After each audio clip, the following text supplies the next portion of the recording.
Hello and welcome back to another episode of Critical Reactions with your host Bryan.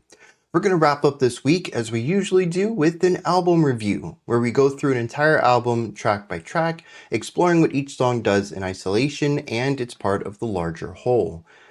Today we're going to be diving into a self-titled album from the artist Cojum Dip. Can't say I've ever heard of them before, but when it was recommended to me, it was described as a Tally Hall adjacent album. Now, I don't think we've checked out a Tally Hall album before, but we have checked out albums adjacent to Tally Hall. So we continue to sort of dance around this group here. Says, though, that it would be best described as manic experimental metal. That is... I think we're in for a wild ride here. We only have 9 songs on this album, clocking in at 42 minutes in length. Most of these tracks are in the 4-minute range, so I think it's going to feel like we get through this album rather quickly. Let's dive into this opening track, Cell, and see how Cojum Dip begins this album. You have one unheard message. First unheard message.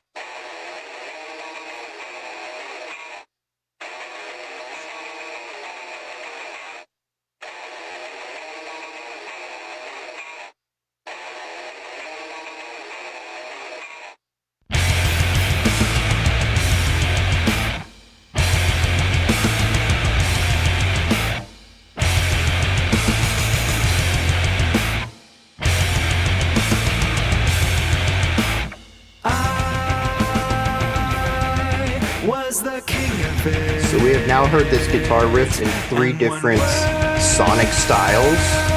The compressed voicemail, the larger, wider sound, and now a muted.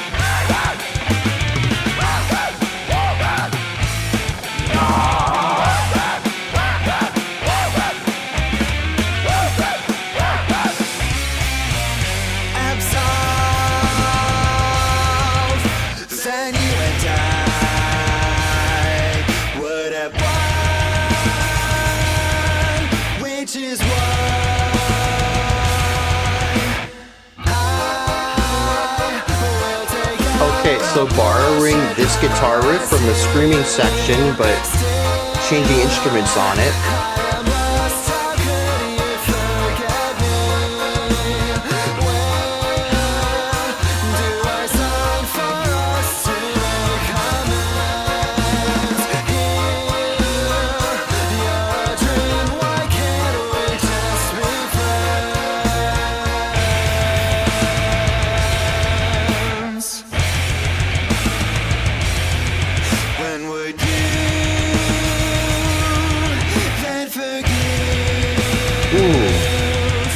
The tension on that.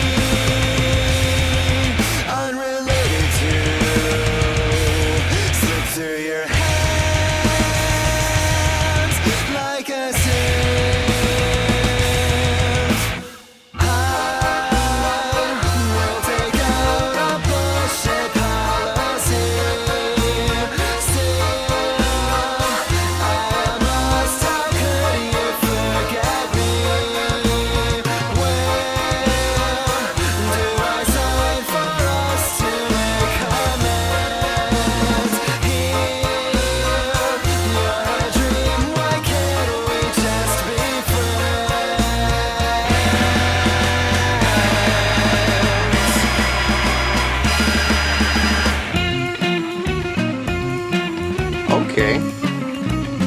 Nice 6/8 here.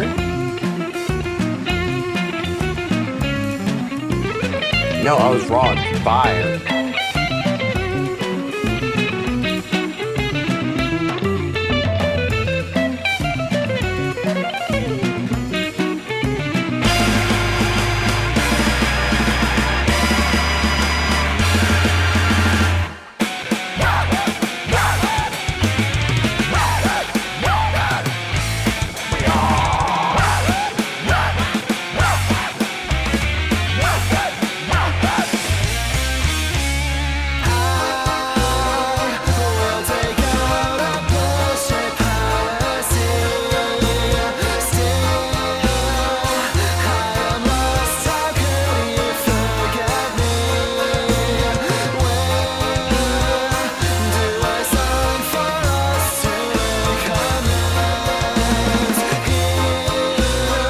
going to bring back the riff to wrap this up. Ooh, no.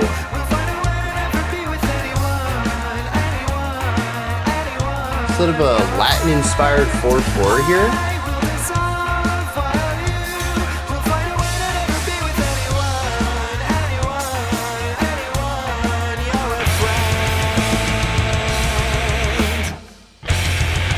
Oh, we are going to bring back the riff to wrap it up. I just expected it too early.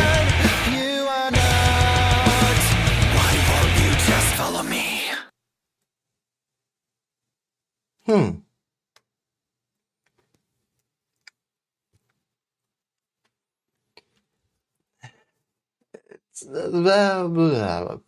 It's certainly eclectic, isn't it?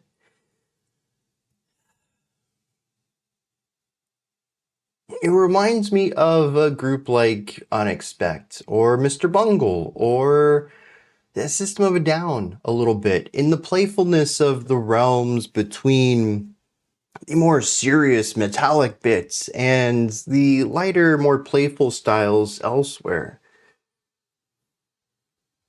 It's all taken very seriously, though. I think the only time that I really get a comical side out of it is the screaming section, simply because the ways that the screams are used pitch-wise and rhythmically is, at least to me, incredibly comical. It's unexpected for these sounds.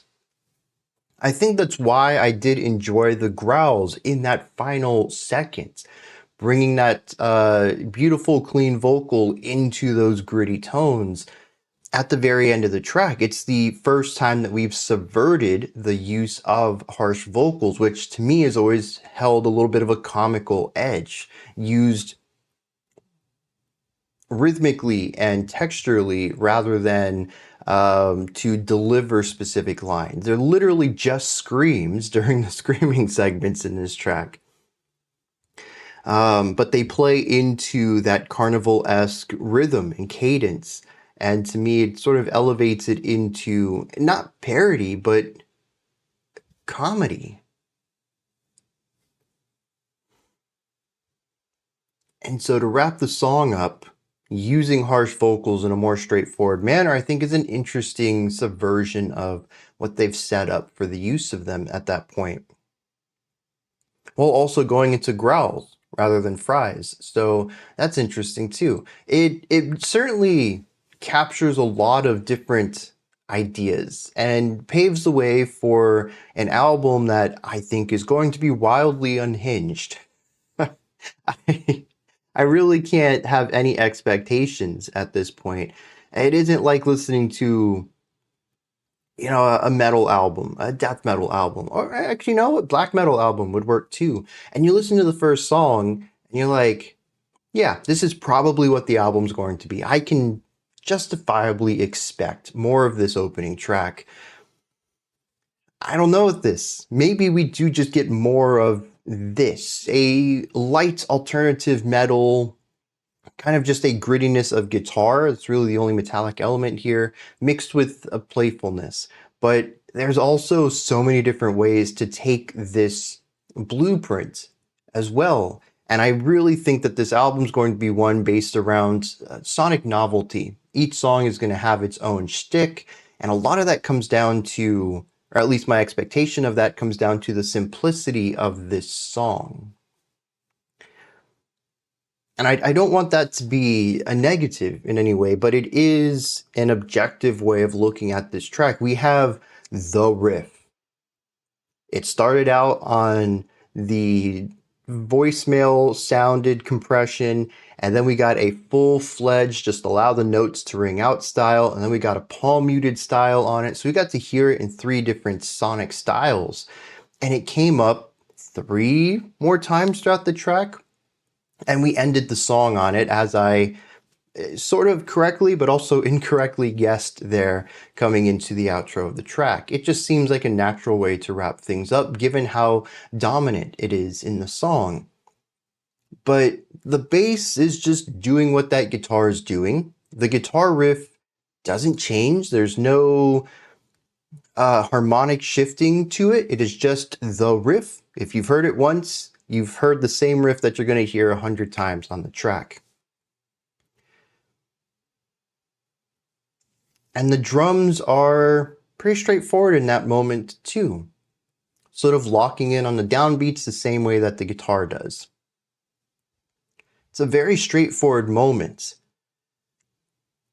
We have beautiful vocals that sit on top of it. Interestingly, more legato that's sitting on top of the palm muted guitar work. So we have this nice contrast between shorter, harsher attacks and smoother, longer held out notes. But then we shift to a sort of waltzy feel. Boom, bum, bum, boom, bum, bum. It's a 3-pulse idea with a heavy emphasis on beat 1 and usually a bounciness of a lower note on beat 1 to higher notes on beats 2 and 3. Those are the cornerstones of a good waltz right there. This is where the screaming part comes in. And it is also the compositional basis for what would be that more carnivalesque sound as we take the same or at least similar music. We just apply it to a different instrument. And even right there, we have one composition, one passage here that we're using in 2 different places for 2 different reasons, but the music is the same. Again, more simplicity. I do enjoy the complexity they have through the simplicity. The opening, again, first minute of the song goes through a lot of different sonic productions using the same writing. One riff was written, but it took us through 3 different atmospheres. The same is true for this too. This is just really efficient composition, writing things once and modifying them, putting variations on them. Typically when I bring up the concept of theme and variation, it's compositional variation, but here we're seeing production variation, which is achieving the same means. No, achieving the same end, which is keeping the song sounding fresh throughout the entirety of it. And honestly, for the first 2.5 minutes of this track, we have just those 2 ideas. We have the metal riff and we have the waltz sound. We get to hear them through a plethora of styles and atmospheres and productions, and it helps keep the song moving forward and not feeling as stagnant as just 2 ideas could be, but it's still just 2 ideas of writing. And for the most part, the bass instruments are just following along with the lead instruments too, so there's not even a lot of depth there. There's usually a rhythm that lines up with the lead instrument line. If there are multiple instruments, they're all playing the same thing. And then you have your vocals on top, which is the biggest shift in this writing. They tend to have a unique element against what all the instruments are doing. And then this takes us to the bridge, which was an interesting change of pace. Not only did we change up the chords that we were using, not only did we introduce new melodies and sounds, but we introduced counterpoint as well. The guitar and the bass were doing 2 totally different things. Now granted, there's not a lot going on here. We have drums in the background giving us a beat. This was the 5/4 section that I incorrectly labeled as 6/8. Although you could probably argue it's 5/8 if you want to, but the idea here is that it's a 5-pulse 1, 2, 3, 4, 5, 1, 2, 3, 4, 5, and it's always in that groupings of 3 and 2. This was neat. Change of pace and counterpoint, a new technique added to the mix, allowing multiple instrumental movements. Now, I do think, though, that this is to help complement the fact that there's no vocals here, which was creating a sort of counterpoint to what the instrumentation was doing. There was 2 ideas throughout most of the song, the instruments and the voices. If you remove the voices, you only have 1 idea, so we needed to split that apart, and that's where the counterpart really comes in here. Sorry, the counterpoint comes in. It also drastically changes up the flavor of the song in a way that I don't think is congruent with the rest of the track. And honestly, the next time we see anything like this, because we return to the screaming section and then the carnival section, which is just the screaming section with new instruments, then we wrap up the track with the penultimate new section that's kind of Latin flavored. It's inspired, I think, by Latin rhythmic ideas. I don't think that Latin harmonic ideas are present, but it does feel slightly inspired. But it does follow suit, I think, with the bridge. It has the same instrumentation, the same duality of instrumental writing there. It's just a different take on that same blueprint. So it feels familiar but new. Walks that line right down the middle before allowing us to wrap up on the incredibly familiar The Metal riff. So the song is sort of all over the place, but also really consistent. There's two main ideas, and they mostly get extrapolated upon. We see variations of them, but just two main ideas. We introduce a third, and then we put a variation of that sound at the end of the track. It feels very linear at times, like we're going through a lot of ideas. That's excellent. But it's also very efficient because there's very little change going on throughout this song. And I think that that's going to be a benefit to this album if this is rather consistent. I'm always a fan of this type of focused writing, of being really efficient in your writing and not necessarily writing a lot but getting a lot of mileage out of what you have written. The vocals are well done. I'm enjoying them. There is a theatricality to them that I should have expected, given that this was Tally Hall adjacent. I got to go back and look at what the other album we checked out that was Tally. Was that Miracle Musical? I vaguely remember Rob Cantor being featured on one of those tracks, which makes me think that was the other one.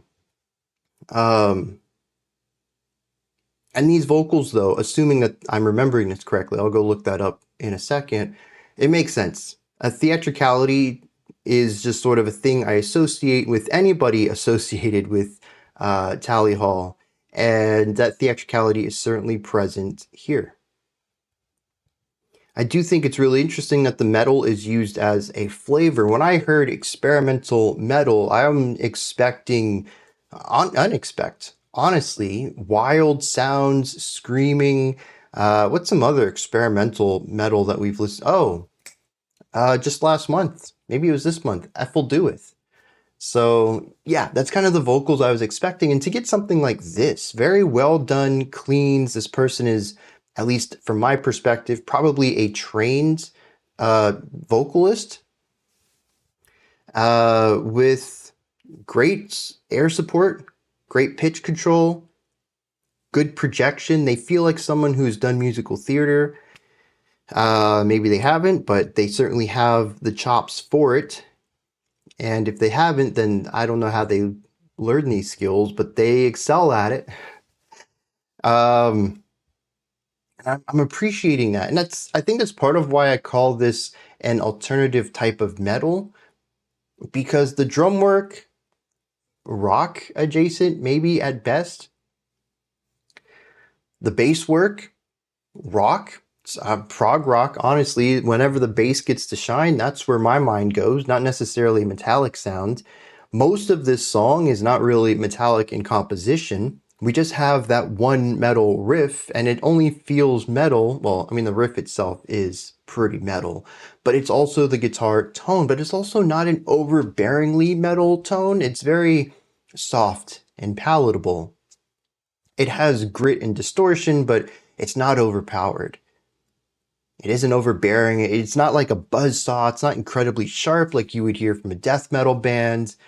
It's sort of just got enough bite to it to feel metallic without ever really getting into the depths of being metal. And this isn't me just gatekeeping here. I do think that if the rest of this album is like this, calling this a metal album would be kind of a disservice. I'm happy because when I heard metal, I expected something much harsher, and then I got this, which suits my tastes better. But if you enjoy metal, and I told you I have an eclectic metal album for you, and I played you Cell, you might be a little disappointed and underwhelmed by the metallic parts to it because they're just not strong. It's more of an allusion to metal, almost in the same way that having a violin playing chords behind your metal band doesn't really make your music classical, but you can call your stuff symphonic metal, right? I've been in that situation where I kind of expected more out of it because it's symphonic metal. And the symphonic element can be very weak in some symphonic metal bands. And I find the metal to be really weak in this. But I also don't know what you would call it. The guitar certainly elevates it into a metal area, even if it isn't used consistently, and even if the composition of this isn't necessarily metal. I think overall this feels, I don't know, very palatable though. That's for sure. However I end up describing it. And I think a lot of it comes down to the vocals too. As aggressive as the guitars can be, the vocals are always bringing the sound closer to a more mainstream idea. And I think all of the non-distorted elements certainly push towards that direction too. However, the growling at the end of the song indicates that we might be moving into some more traditional metal sounds moving forward. And this is just kind of what I jumped into this whole analysis with. I don't know where this album's going. I can't have any expectations for it. Let me hit some lyrics on Cell and we'll keep this train rolling.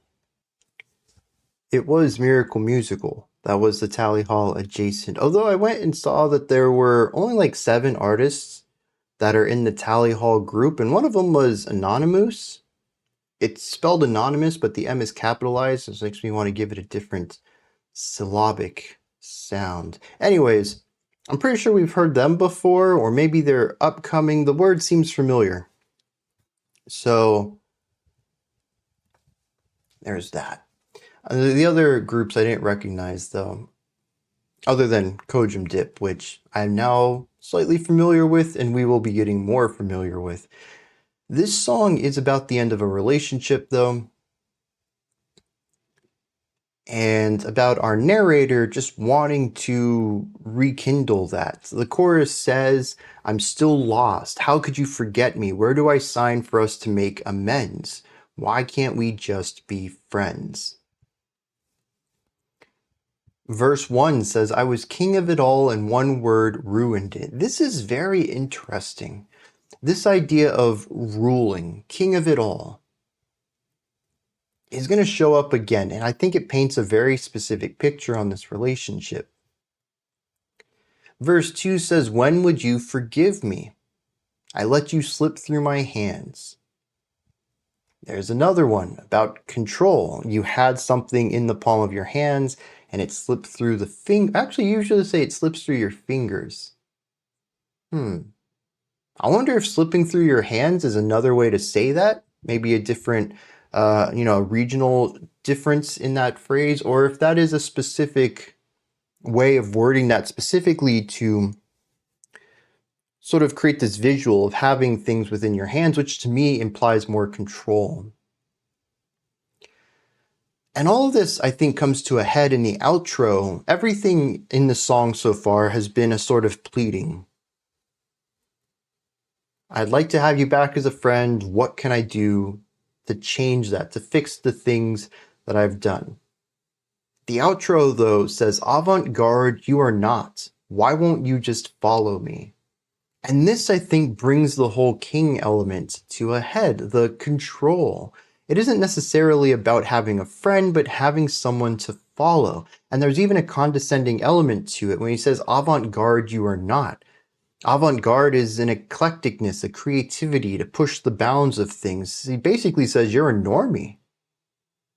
Why aren't you just following me? And this, with the idea of the relationship slipping through the hands, and at one point in time when the relationship was solid, felt that they were a king of it all.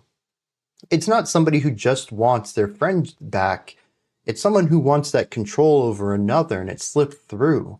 It paints a very interesting picture of this protagonist who seems, well, there's an empathy that is crafted for them throughout this song, but it's these lines doled out every here and there that I think slips in the reality of the situation and allows the listener to get a little bit more of a full three-dimensional view of this character rather than the saint that they seem to be painted as everywhere else. They did one thing wrong. I can't believe they ruined a relationship over one thing. It was one word too, wasn't it? Yep, I was the king of it, and one word ruined all. Here's the other thing too. The beginning of the song starts with a voicemail. You have one unheard message.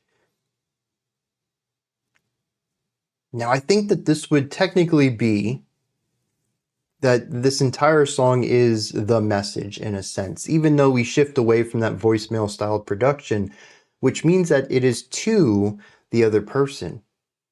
They're so fed up with our narrator that they're not even answering their calls, and being that it's a first unheard message, some systems just say that even if there's only one, but it could imply that there's more unheard messages, that our narrator is being rather persistent in this.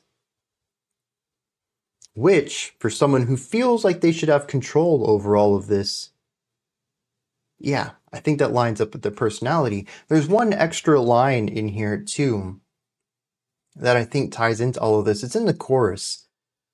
He says, I'll take out a bullshit policy. This idea is then followed up with, how could you forget me? Where do I sign to make amends? Trying to make everything seem on the up and up. But the idea of calling this out as something that he doesn't perceive as real or legit, that he shouldn't, it feels like he doesn't feel like he needs to make these amends. This is all performative to him.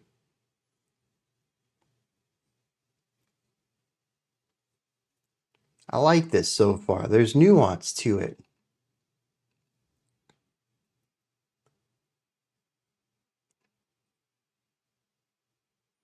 The bridge is interesting, though. It says, I will dissolve while you will find a way to never be with anyone.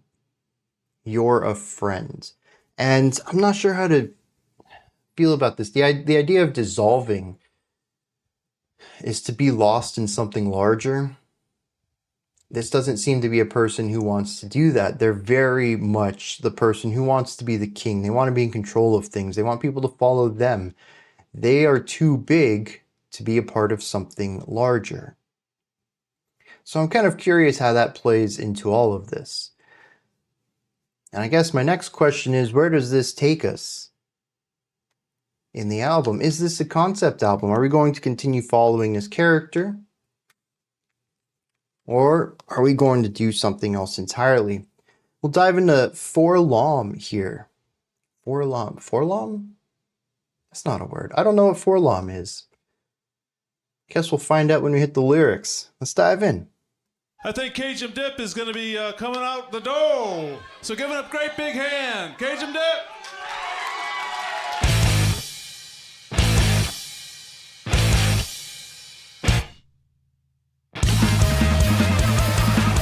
Oh, holy Primus, what?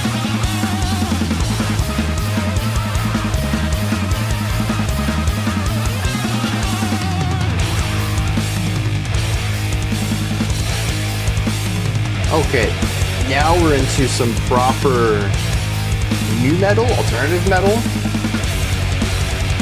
We have the drum.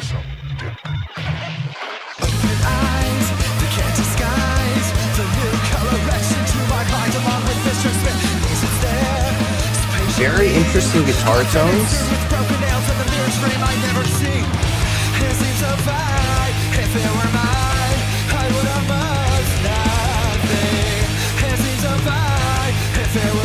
Those vocal.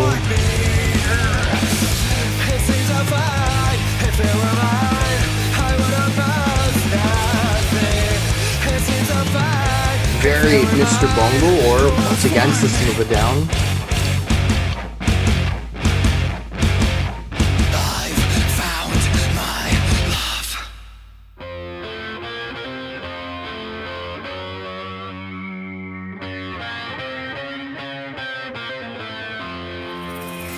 If I could watch the world away, would I begin to live that way? If I could watch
This is a fun section.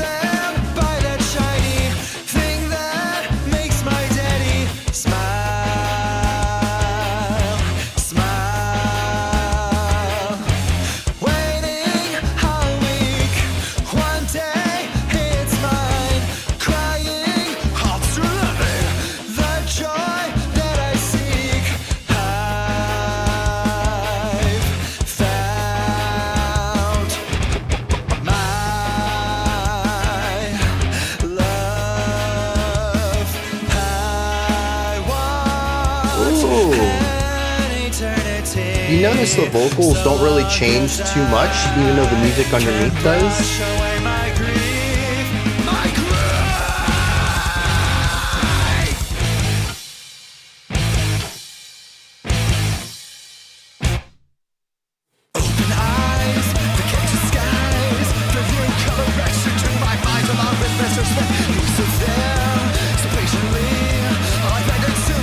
I love the bass line here.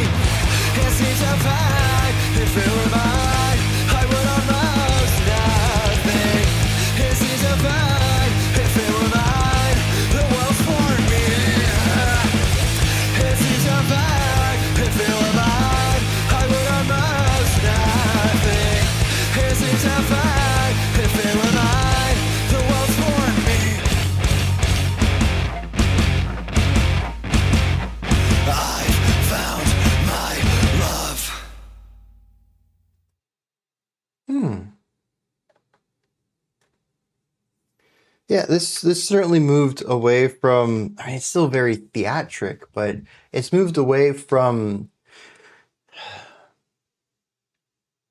I'd say, the theatric expressiveness of the past track and focused fairly exclusively on a more metallic side of things. So this is good, balancing things out. Also indicates that this album has probably a lot to explore, given how different even the non-metallic parts in here are. Once again, our metallic riff is pretty straightforward, but what I love is that the instruments aren't singular in this moment. The bass has its own bass line. We have two guitars doing two totally different things. We have the drums at the beginning of the song that are doing this really long, complicated pattern. There's a lot of really cool ideas here that create something that has depth to it. It's a very distinct sound compared to the metallic ideas found in track 1. And that's another thing that showcases to me that this album is going to be interesting. Because there is some really intelligent, simple writing going on in track 1. Again, complexity through simplicity, but here at the beginning of this track, we're exploring complexity through complexity. Within 10 minutes almost, I guess the first quarter of this album, Cojum Dip is showcasing, hey, we can do it all. We can do some light metal with simple composition. We can do some more heavy metal, some proper nu metal in this track with more complex writing. You never know with us. And that's going to make the rest of this album interesting. And I just saw that the next track's called Reverse Mullet. And it's short in the back, long on top. Wait, that's what I have. My hair is short in the back and the sides and long on top. I have a reverse mullet? Huh. That just shattered my whole worldview of myself. What in the world? Anyways, that's some mental damage I'm not going to be able to recover from anytime soon. A reverse mullet. Wow. Back to the music. All right, so one thing that I really love in this track is sort of a focus on lots of wavering notes. Very rarely is a pitch ever just held. There's always a little bit of movement to it. Maybe bring the note down and back up. The vocals do this often throughout the majority of this track, but you can also hear the guitars doing it in places too. In fact, there was that one point in the middle of the song when the guitars and vocals were singing the exact same melody. And if you listen to the guitar, they often put these little flourishes in there where the vocals didn't. And this is pretty cool because I think the first time through this melodic device, when the instruments weren't lined up, the vocals were the only one doing the little flourish. So cool little way of passing this ornamental idea around between instruments in this section. But it is one of those moments that certainly gives me Mr. Bungle or System of a Down vibes. It's just the little half step down, half step back up that creates this, I don't know, it's a vaguely Eastern European element to it that I think ends up working really well with the note choices here. And it actually makes me wonder just how many influences this group has. There's obviously metal in here. There's, I'm going to wager, musical theater, but we've also had some lightly adjacent Latin vibes. We have the carnival sound from track 1. Now we have an Eastern European thing going on. How many different musical ideas are going to be smashed into this metal foundation? I'm really intrigued to kind of see where all of this takes us. But I found this song to be very comfortable for me because it does sound so much like a System of a Down song.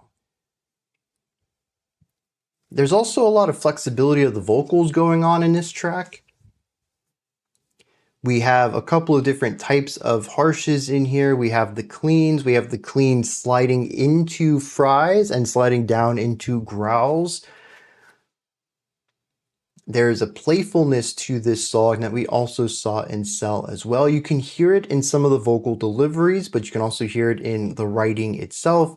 For instance, that opening guitar riff, we get a couple of repetitions of it, and then we get one beat and it just stops. That's good. That's good. Set up the punchline and then land it. Create expectation through repetition and then subvert it. That is just, yes. And it's an excellent way to start the song too, because it creates this feeling that we're going to have these interesting intros. Now, granted, this ended up getting reused in other places in the track. I think it was particularly the penultimate section, a way to bring us into the outro.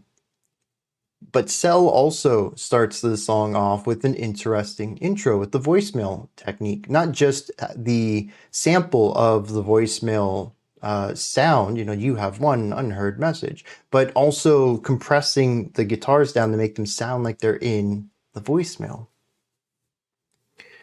Which I just realized now that given that the lyrics of that song were probably the contents of the voicemail, in a sense, the voicemail is probably, hey, dude, I messed up. What can I do to make things better?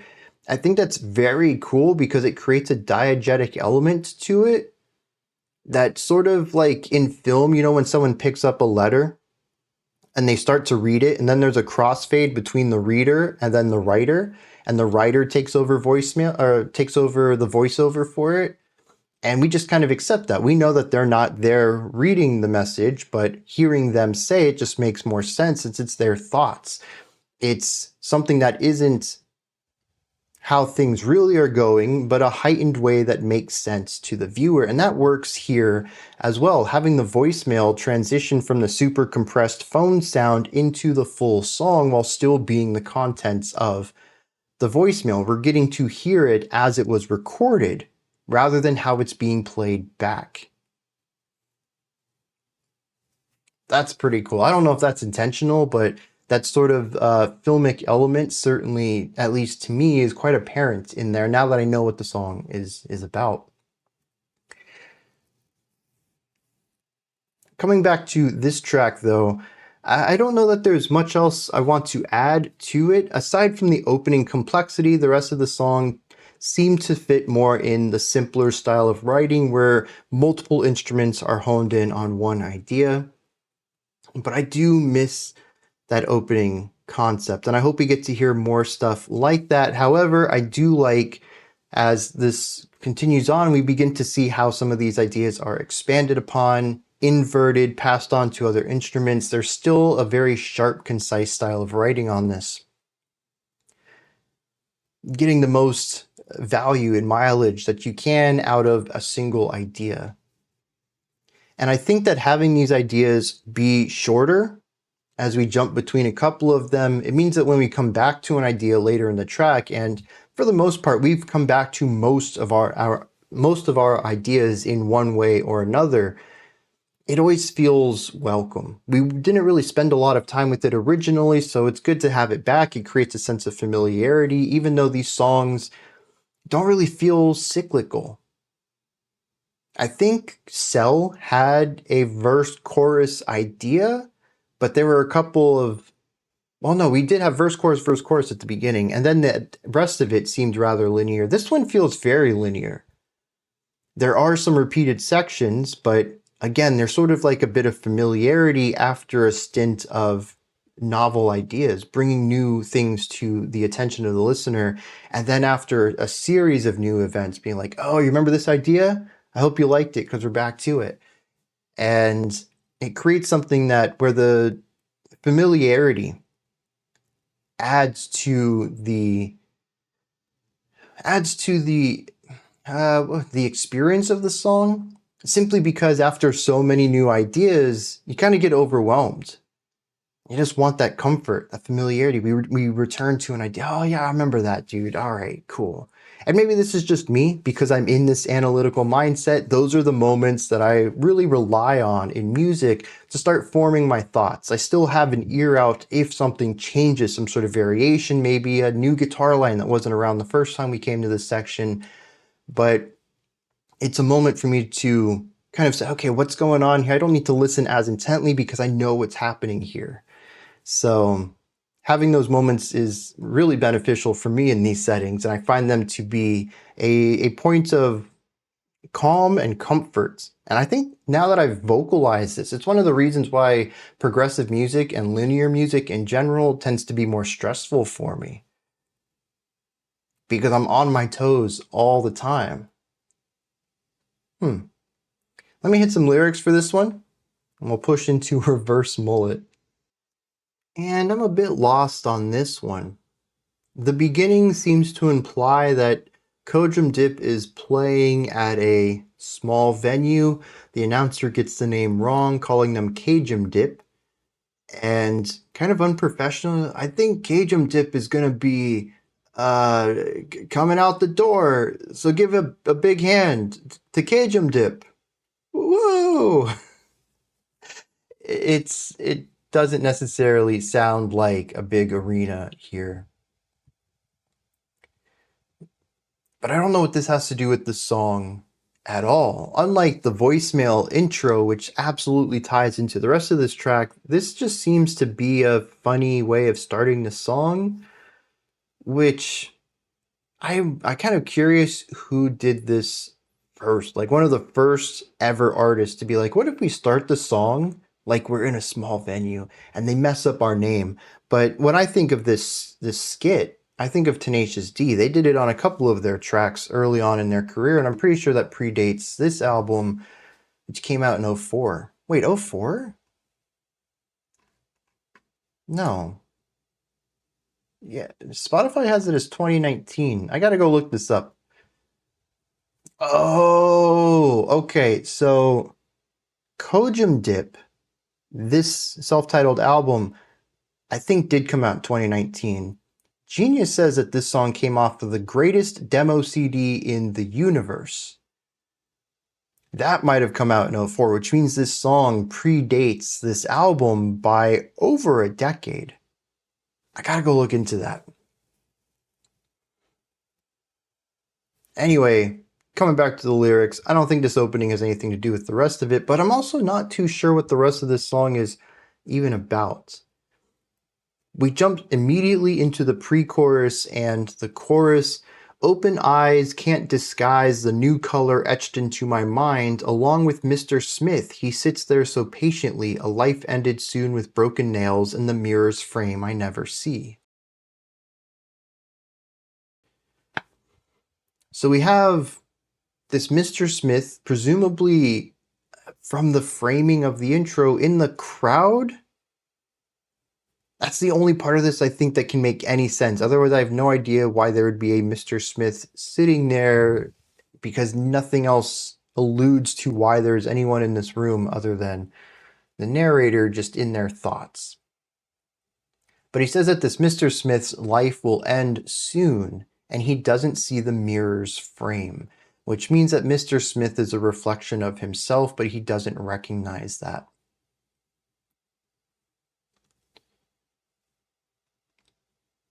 But then the chorus says, "It seems so fine if it were mine, I would own nothing. It seems so fine if it were mine, the world is for me. It seems so fine if it were mine, I would own most nothing. I have found my love." What is it?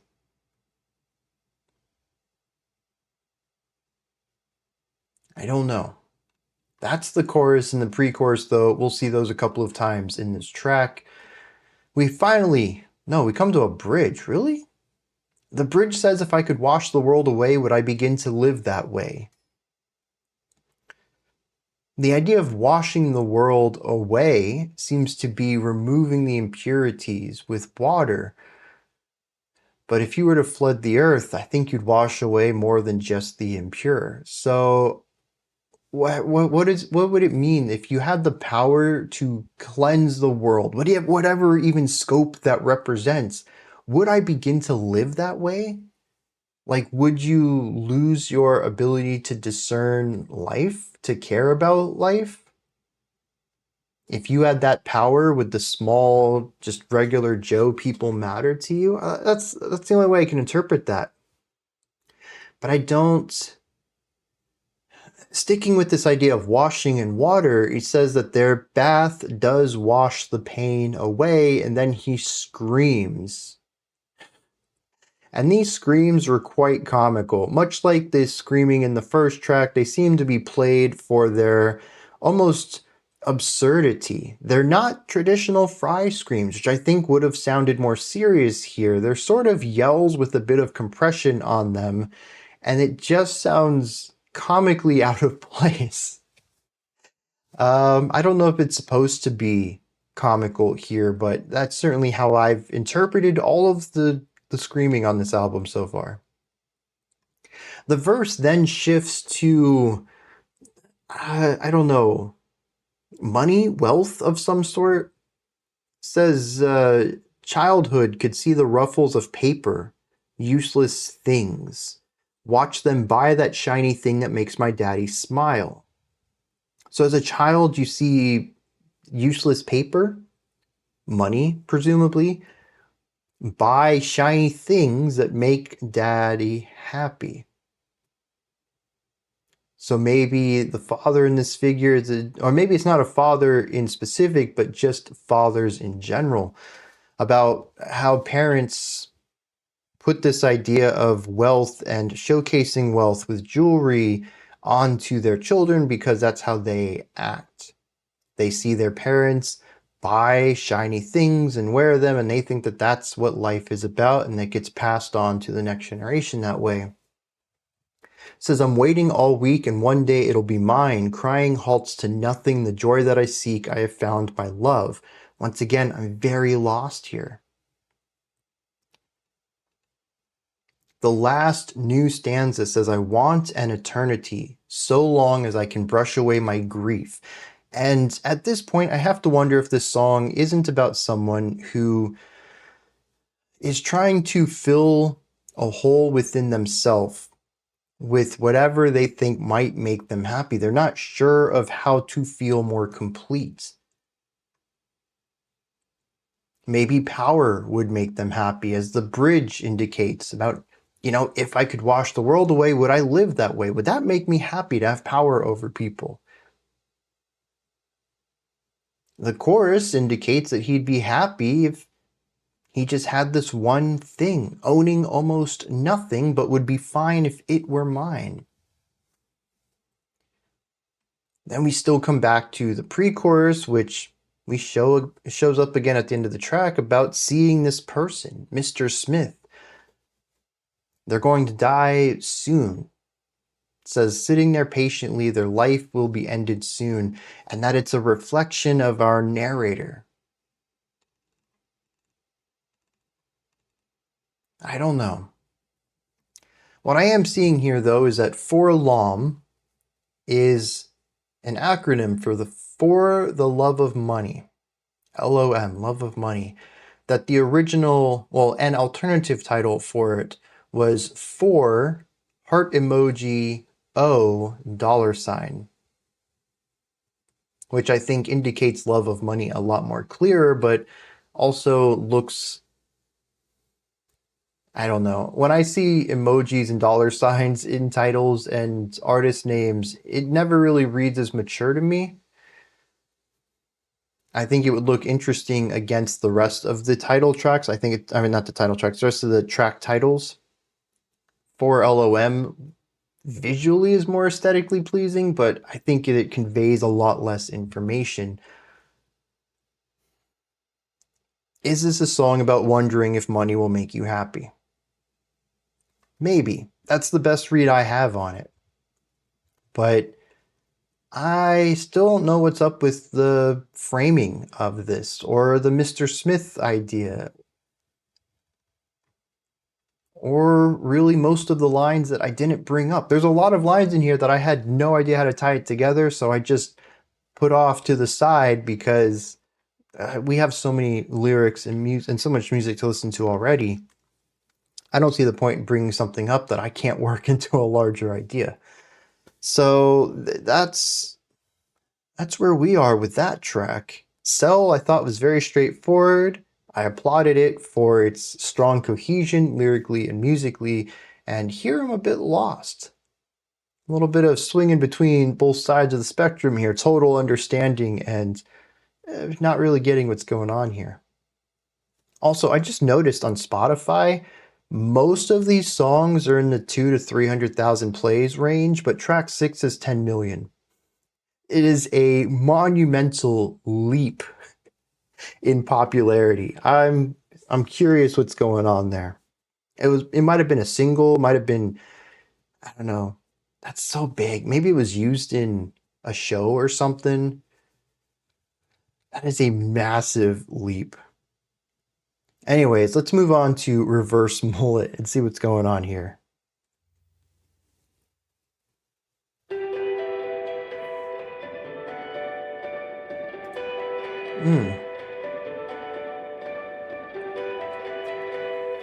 The shifting accents between downbeats to offbeats.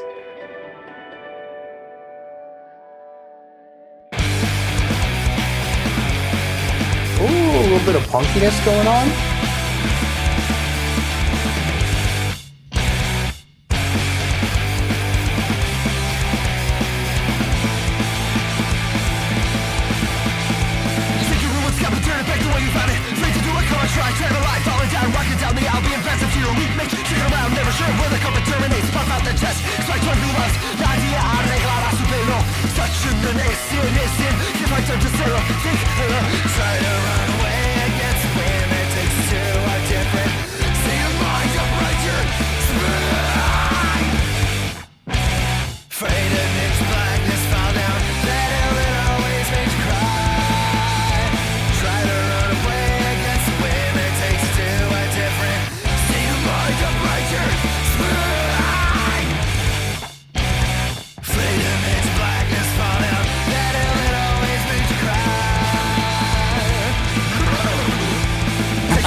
We added another guitar for this verse.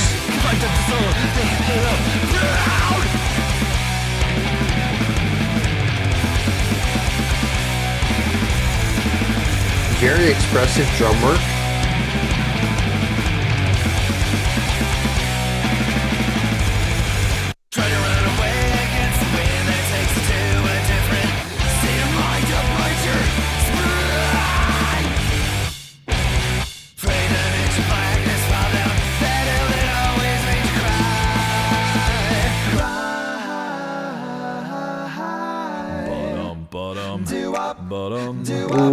Right?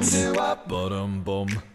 That hill that always made you cry. Bottom, Doo-Wop, Doo-Wop, bottom boom. That hill that always made you cry. Try to run away against the wind that takes you to a different state of mind. Don't like your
Yeah, this is fun.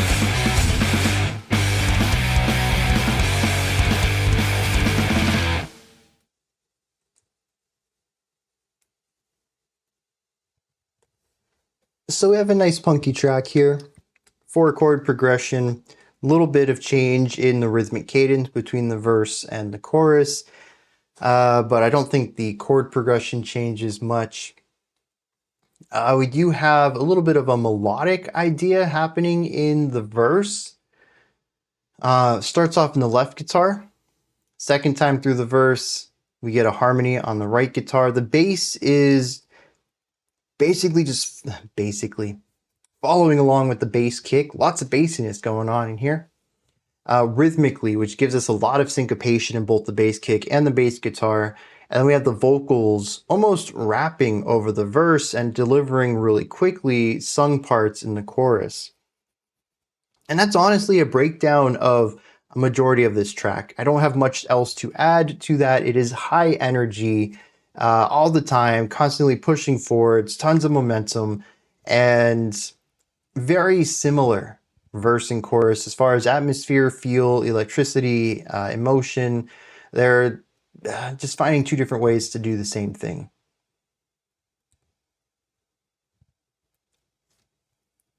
But then there's the other part of this song. We had a doo-wop section in here that came out of nowhere. The first chorus, we had the first idea, which I think was like 30 seconds long, and then we repeated it entirely. When we got to the second chorus, though, we did it once, and then went to a doo-wop section, completely subverting not necessarily a pattern, but an expectation due to how choruses typically work. We come out of this random doo-wop section to presumably play the chorus again, as was expected, except we only get halfway through it, and we go into another new direction, this one just being ambient noise.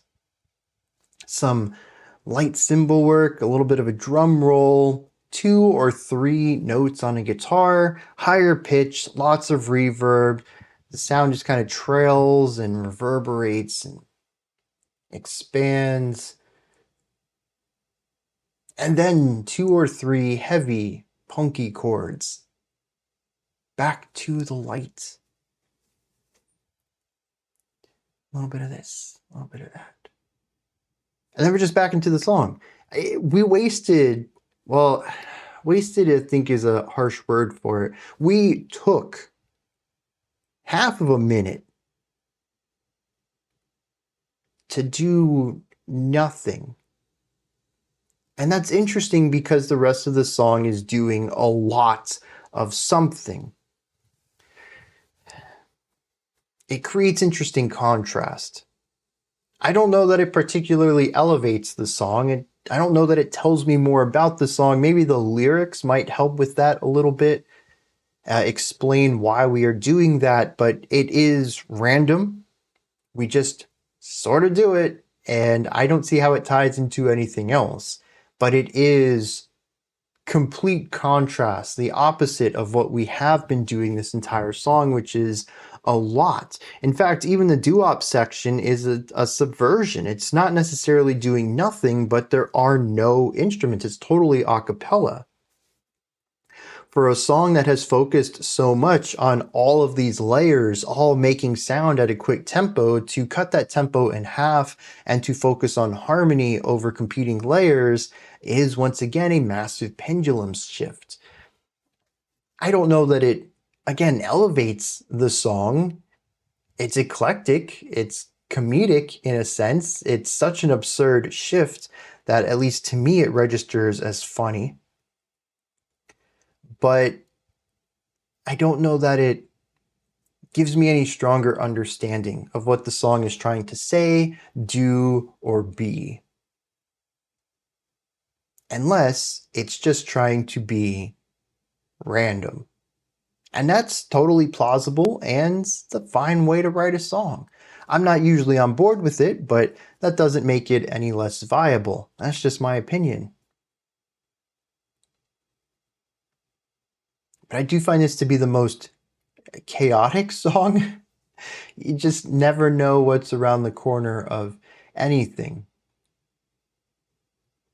And then we had one last, to me again, punchline at the end of the track with a random shout at a rhythmically convenient time that absolutely felt like just screaming, hey, this is a fun laid back song. I hope you're having fun with this album so far. It works. It's just done in such a playful way that, to me, it just feels very lighthearted, which this album has consistently done. I think every track on this album so far has had me chuckle at least once. And this is an album that I want to make sure I state right here, and I may reiterate throughout, it is serious music. The chops on display here are serious. I'm going to assume that most of this music is not done just for the giggles of making music, that there's some serious elements here that Cojum Dip wanted to get these songs out. Serious intentions and serious chops on display, but that doesn't mean it can't be fun. And I do think that a fun, playful, almost comedic element is rather consistent in this. I don't think it is a parody album. I don't think it is an album poking fun at anything, but it is having a fun time despite being serious work, serious art. And I find that sometimes it's kind of difficult to convey. So I just wanted to make sure I stated right here that I don't think this album lightly, even though there are light moments to it. Lyrics. An interesting change of pace here. Most of the lyrics have been rather linear. While there might be musical motifs and cycles, the lyrics have primarily focused on constantly telling new things. Here we have a verse and a chorus. The verse is repeated during the second verse, and the chorus is repeated in the second chorus. The doo-wop section is just a part of the chorus with some vocalizations around it. And then we have two new, nope, don't even have that. The outro is just the final 2 lines of the chorus. very little new lines throughout this, or I suppose unique lines. This is a song, though, that appears to be about standing up for who you are, having a sense of strong self-image, and not feeling like, I don't know, like you don't know your way through the world. The verse doesn't really make a lot of sense to me, but I get some general gists out of it. It says, take your ruined scalp and turn it back the way you found it. Walking down the aisle, being passive to your weak mates, shaking around, never sure of where the carpet terminates. Puff out that chest, expect one who loves. Then we have a line that's in Spanish that translates to nobody will fix your hair. And then a Turkish line that translates to the prisoner of your hair. And then it says, can't find time to solo, think lay low. The idea of being passive to weak mates, of being weak even around friends who are weak socially. The idea of not being sure where things end. It's a feeling of uncertainty.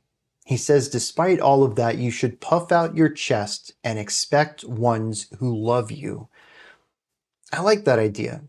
Put people around you who are going to support you in your life and stand tall yourself. The idea of being prisoner to your hair because no one else will fix it is an interesting idea, but I do think that it falls in line a little bit more with this, just be true to yourself. Like the opening says, take your ruined scalp and turn it back the way you found it. Presumably, if you have had your hair combed in a way that is socially presentable, it says undo that. Put it back the way that it was, the way you found it, the way it naturally wants to be. I think that really is the key to a lot of the hair metaphors going on here, is that we can try to tame it and turn it into something it's not, but it will always find a way to return to the way it wants to be.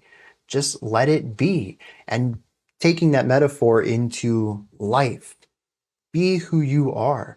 The chorus runs with this. It says, you can try to run against the wind that takes you to a different state of mind, but upright your spine, afraid to admit your blackness, fall down that hill that will always make you cry. It says, do the things that are tough. They help you be who you are. Afraid to admit your blackness. I don't know exactly what that's supposed to represent. Maybe it's a darkness within, but maybe it's also the idea of being a black sheep, someone who's outside the norm.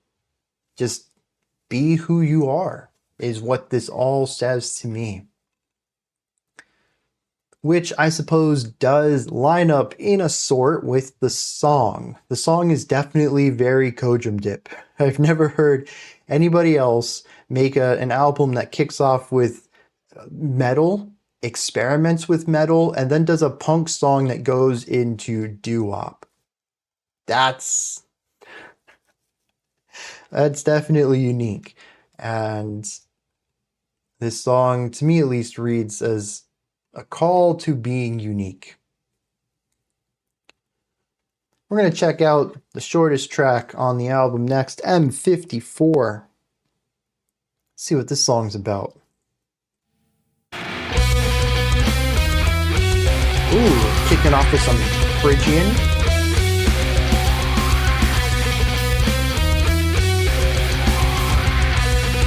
Nice 6/8 here. A real 6/8 here. Not misinterpreted for 5.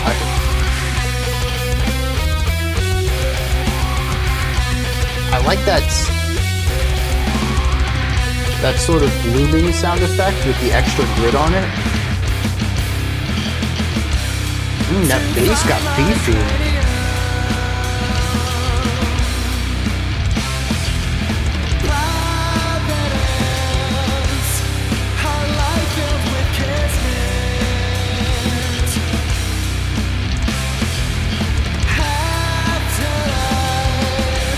So we're in a 7 here.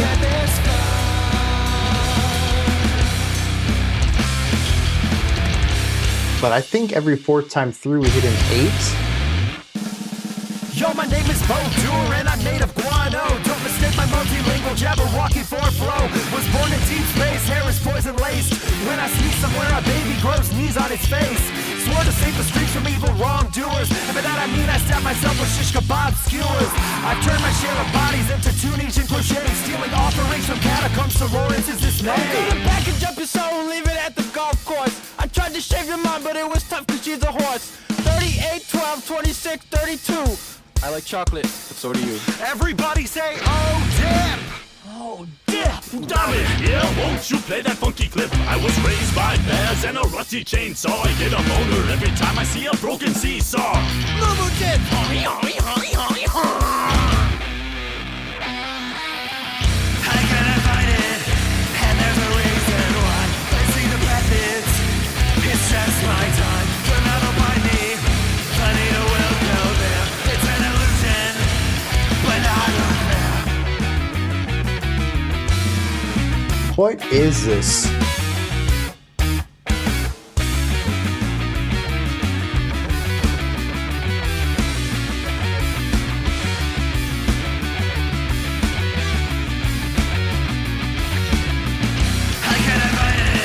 A little bit of neoclassical there. I see the methods, it's just my time. But now don't mind me, plenty to will go there. It's an illusion, but not unfair. I can't fight it, and there's a reason why. I see the methods, it's just my time. But now don't mind me, plenty to will go there. It's an illusion, but not unfair.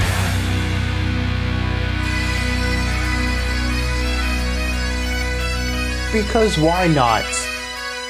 This was certainly the song that needed bagpipes in it.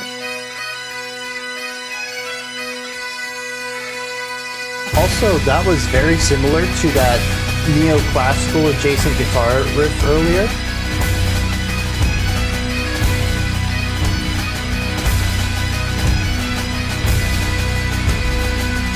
I can't fight it, and there's a reason why. I see the methods, it's just my time. But I don't mind me, plenty to will go there. It's an illusion, but not unfair.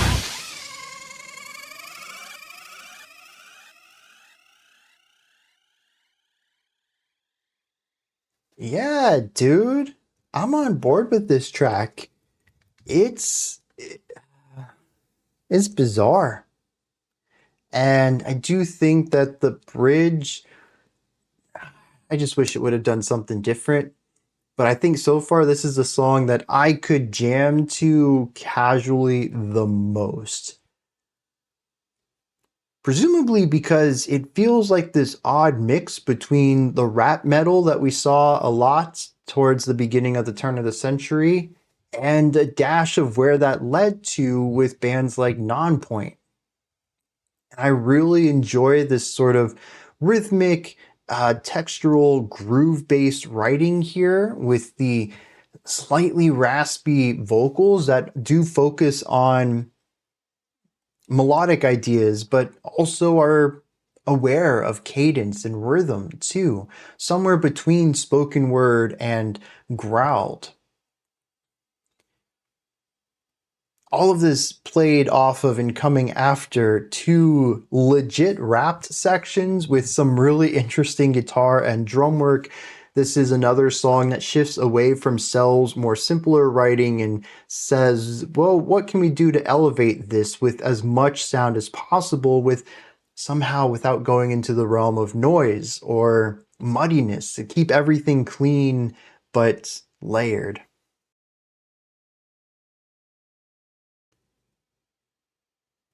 Most things about this song just absolutely click with me, and the chorus is so catchy.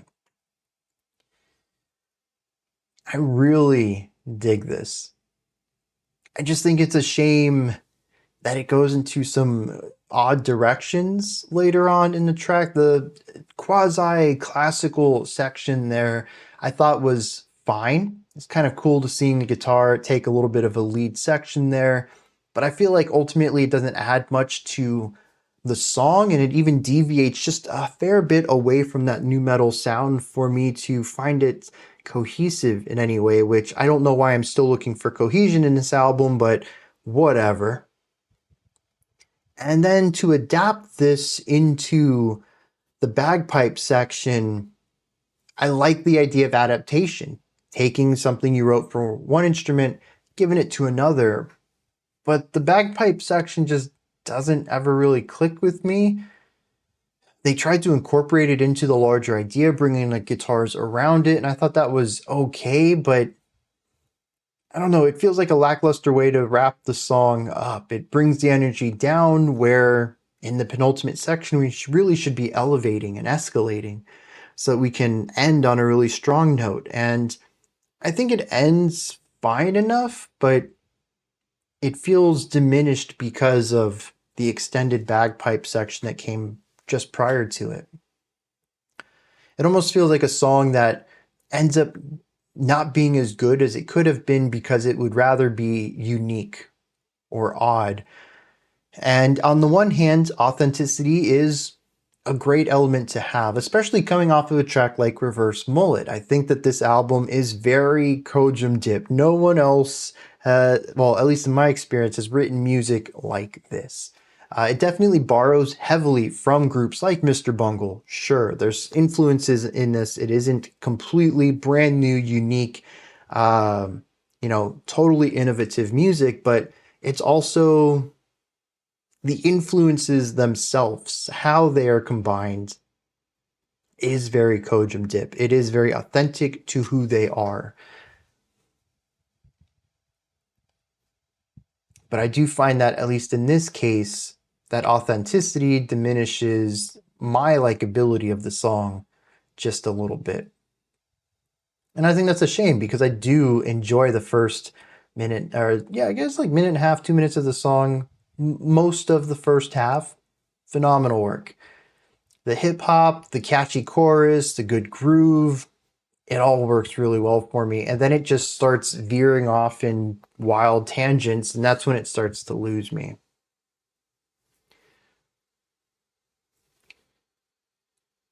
The rapped section was quite a surprise, though. I'm really curious what the lyrics are going to be in that section, simply because a lot of these songs, I feel like the more musical vocal delivery fits. They go into screams or yells or growls when they really want to emphasize something specific. Usually it's just the concept of screaming, just ahs rather than, words. But here we actually have a unique style of vocal delivery with words to it. Is any of this going to change because of the vocal delivery? Or is there going to be a larger emphasis on specific concepts or phrases or language, vocabulary, simply because there is more of a focus on rhythmic ideas or the ability to cram more words into, a shorter amount of time here? It does, once again, though, create a vastly unique sound. We are 4 songs in, and I don't think I could confuse any of these 4 for another. They all do what they do and have their distinct style on it, and that's where the rap really comes in on this. But this also feels more nu metal than any of the other tracks we've listened to, and I think that brings its own flair to this.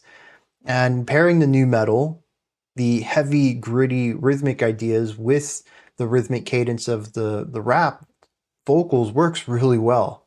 And I think there's a strong case here that sort of helps contextualize why nu metal was the framework for rap metal in the early 2000s. Something about the rhythmic groove and cadences that we can find in that style of that subgenre of metal plays really well with rap music, rapped vocals. And this song, I think, does a fantastic job of showcasing that. Also, incredibly massive bass tone on this one. The bass, I felt, has been pretty consistent in tone throughout this album, and here it got a massive beefy upgrade. And I kind of want that all over the place now. I like this one quite a bit more. The drum work in here was expressive. We continue to see the drummer expand their style. It really makes me wonder why they started the album off with Cell, which was impressive in its composition in its own way, but kind of undersold everyone's skill set, compositionally and performance-wise. And the band has contributed to these songs in more impressive and more impactful ways since that opening track. It feels like a song that palatability. I was going to say it feels like a song that undermines the rest of the album, but it is, I think, inherently more palatable than the rest because, as I mentioned, that was the one that didn't even really feel like metal. We had some grittier guitars, but it didn't really feel like a metal track. Every song after has been more abrasive, more aggressive, more metallic, except for track 3, which was punkier. They've sort of reduced their palatability by pushing into less mainstream sounds. Cell, though,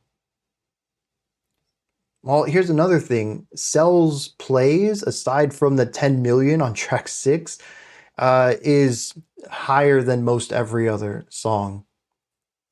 Sometimes even quadrupling the plays of another track, which I think does play into the fact that it is easier to listen to for a mainstream audience. The metallic parts are not overwhelming, they're tamed and kind of restrained, allowing for more of a palatable theatricality to take place, rather than the experimental metal that we're seeing everywhere else. So that's interesting.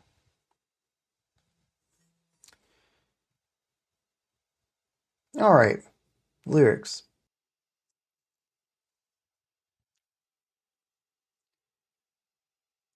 What?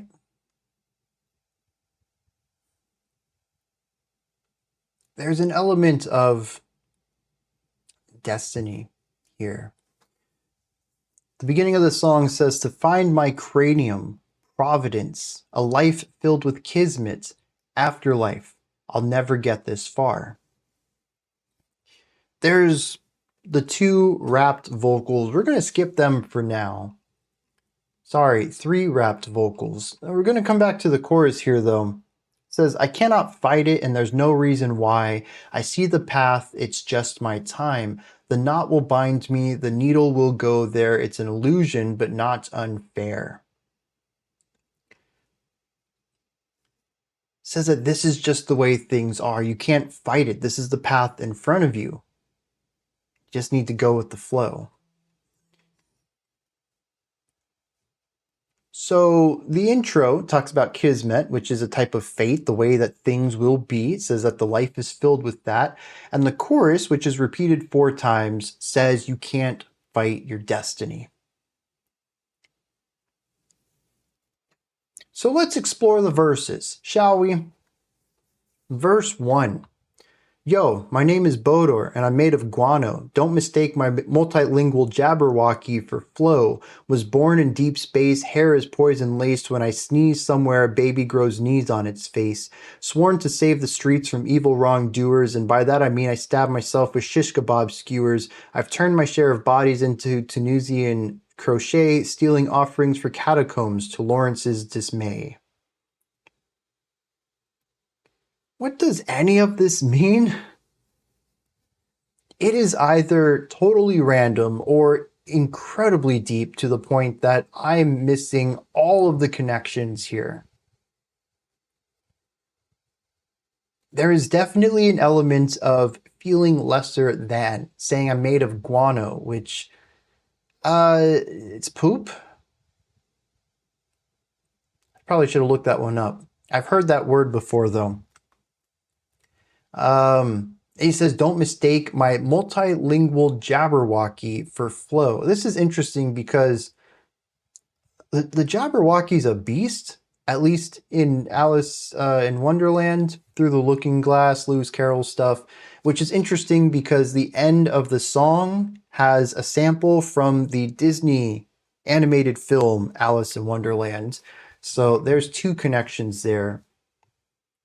But He says, don't mistake my multilingual Jabberwocky for flow. Now, we did see multilingualness on the last track, where we had English, Spanish, and Turkish. But interestingly, this entire song, which has the elements of flow, since these are rapped vocals, are entirely in English. So at this point, when we actually have a sense of flow, it's not multilingual.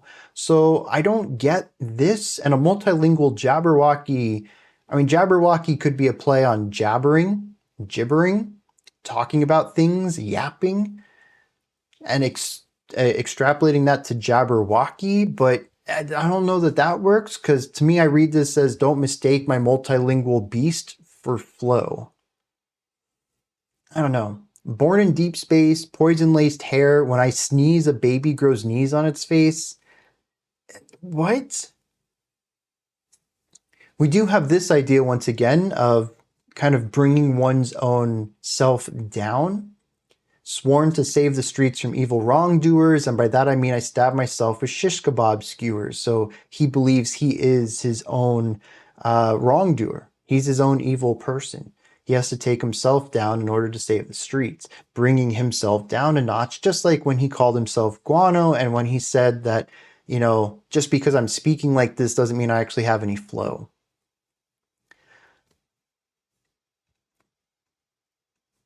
But then things just get weirder. The second verse says, I'm going to package up your soul and leave it at the golf course. I tried to shave your mom, but it was tough because she's a horse. 28, 12, 26, 32. I like chocolate, but so do you. That is just gibberish. There is... Even if somebody came at me with a corkboard and red string to tie where all of these things mean, what they came from, their references, their metaphors, how they're linked, I would just think they're crazy. I would not believe it, because there's no way that what was just said means anything.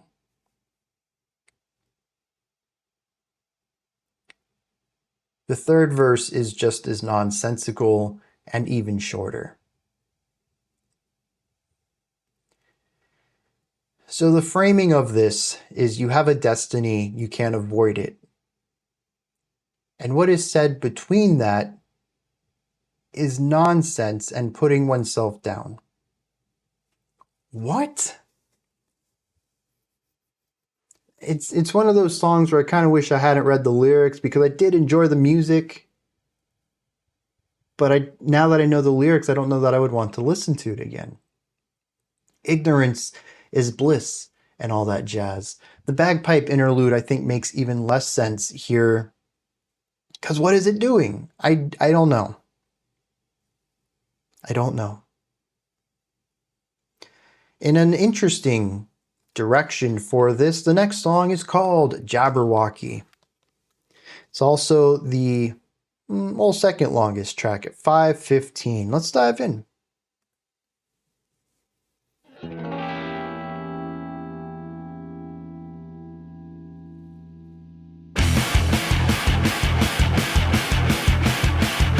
One note. Oh.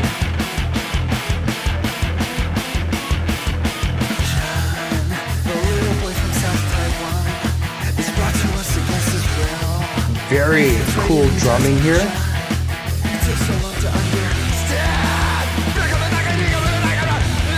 Very Mudvayne.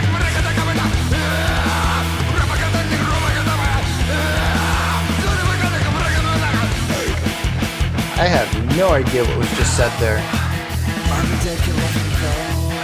Their skin and hair don't really match. That's why when it comes to white socks, no better than tight.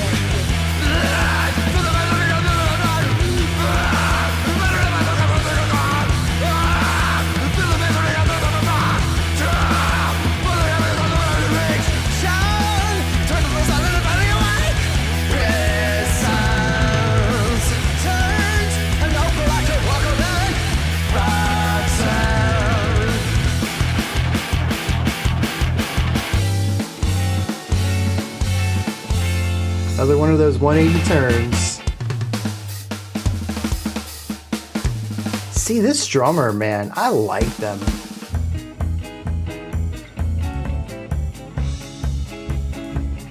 Okay.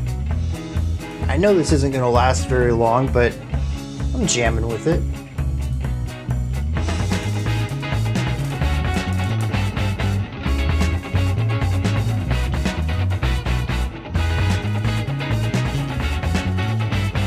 Nice walking bass line.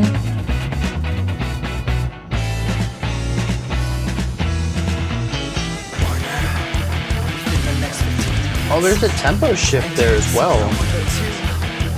Maybe only 5 or 10 BPMs. It's small, but enough.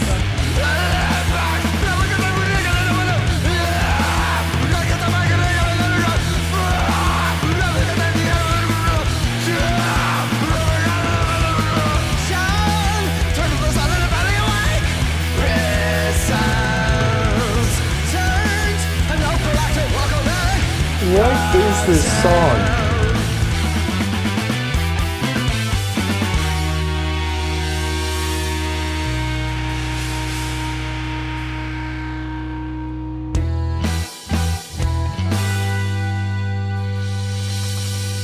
Another waltz?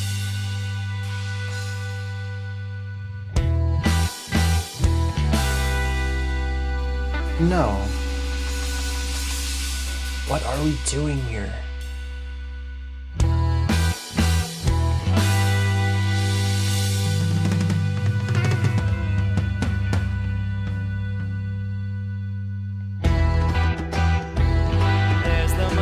There it is. Oh wait. 1, 2, 3, 1, 2, 1. Yeah, so this is 5. That's not a waltz. Very eerie though.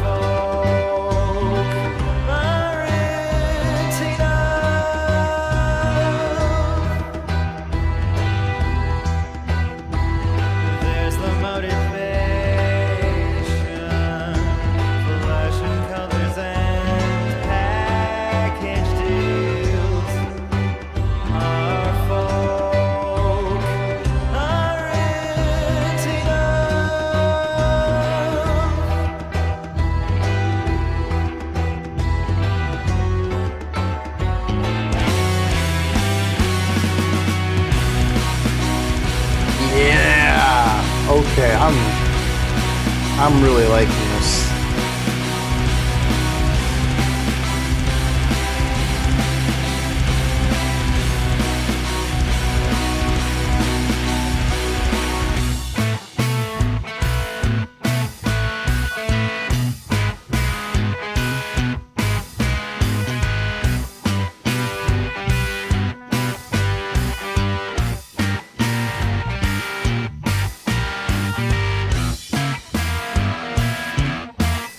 Well,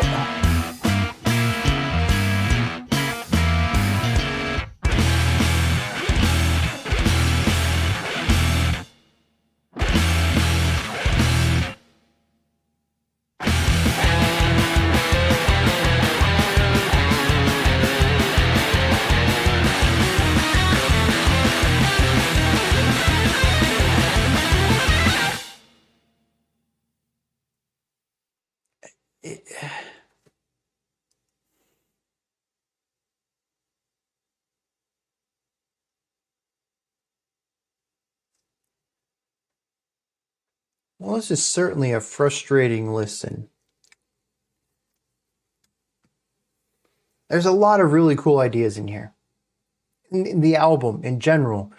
This track, though, I think is a good showcasing of it, but honestly, every track I've been 50-50 on. There's been parts that really work for me, and parts that really don't. Some of the eclecticness might have its edges sanded down a little bit, might be a little more digestible once I have more familiarity with the song, but I don't think this ending is something that I would get around to enjoying on any level.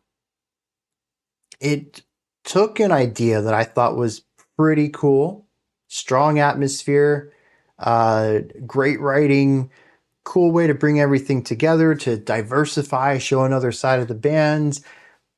But then they take that idea, that sort of gothy, moody atmosphere and took the notes and removed everything that made it cool and then just focused on the notes with some gritty guitar work, and it lost its atmosphere, it lost its character, and it just became a riff. And it wasn't cool anymore. And then he ran with that for a while, abruptly stopped, and then played a random solo with 10 seconds to go.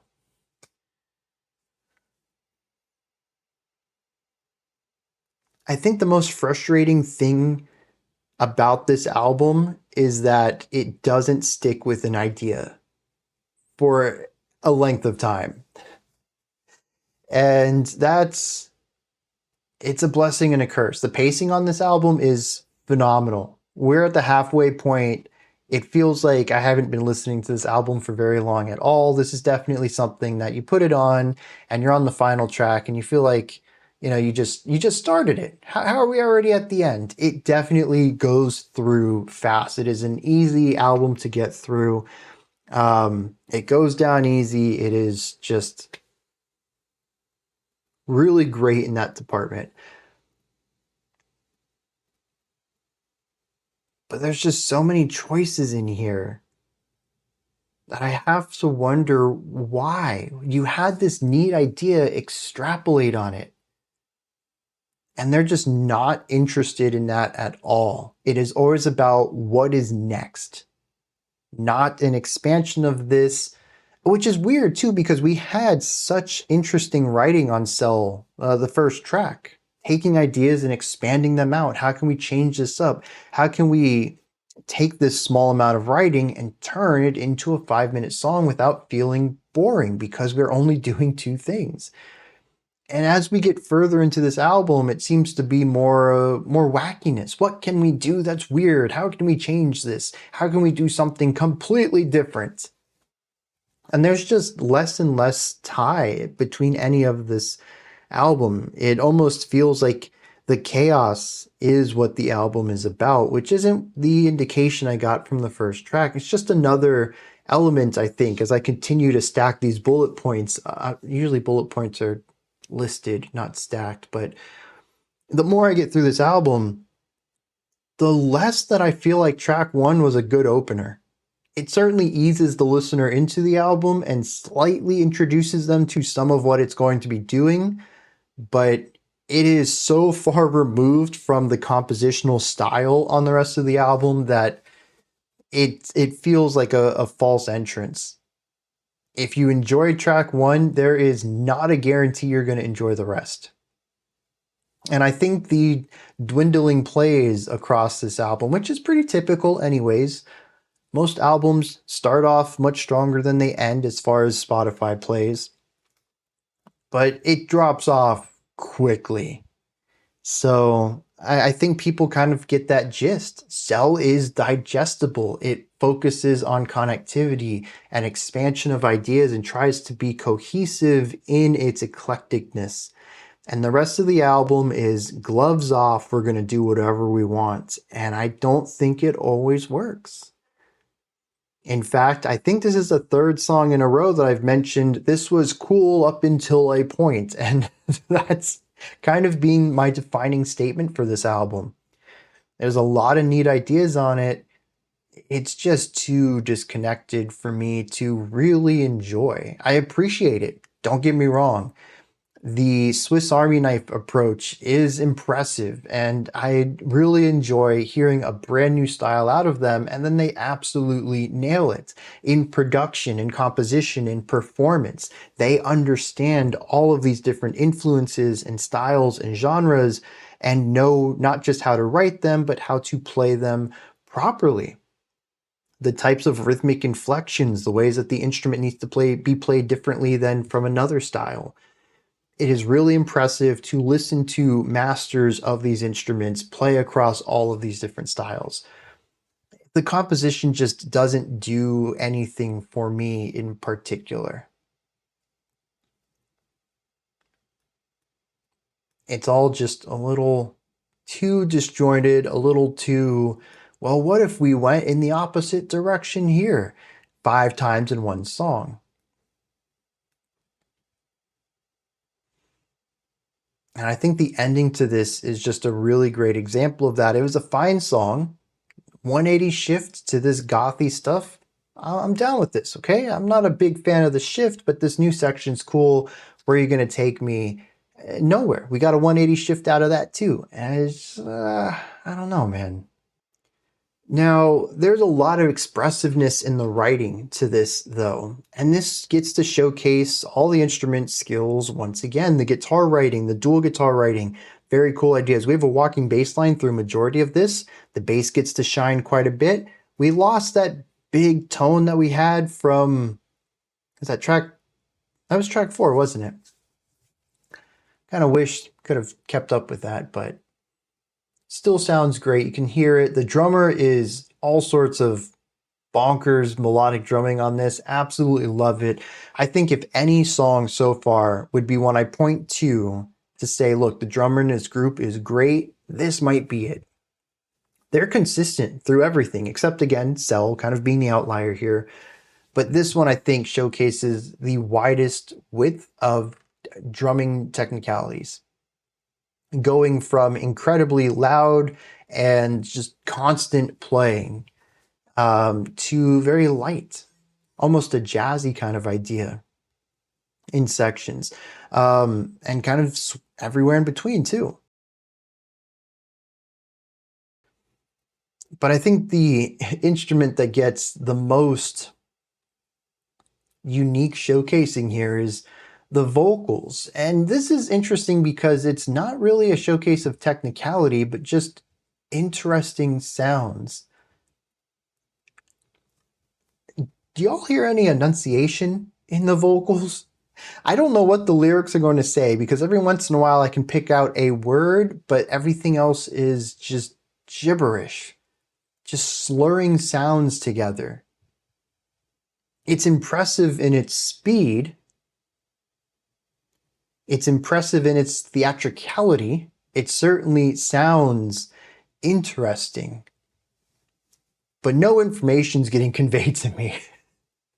And it is the conceit of the entire song. A vast majority of the vocals are delivered like this. Now, what's interesting too is we have loud shouted words, a single syllable, and then a string of mumbled words, and then the strong shouted word. And then the verses, it's all just sort of this whisper, sing-songy kind of thing. Not really singing, but not really talking. It's just kind of, and it's interesting. It contrasts so heavily with the loud and abrasive and mumbled elements in the chorus. Once again, we have another song that stands out as unique that I would not confuse with another track, and a lot of it comes down to the vocal inflections in this one.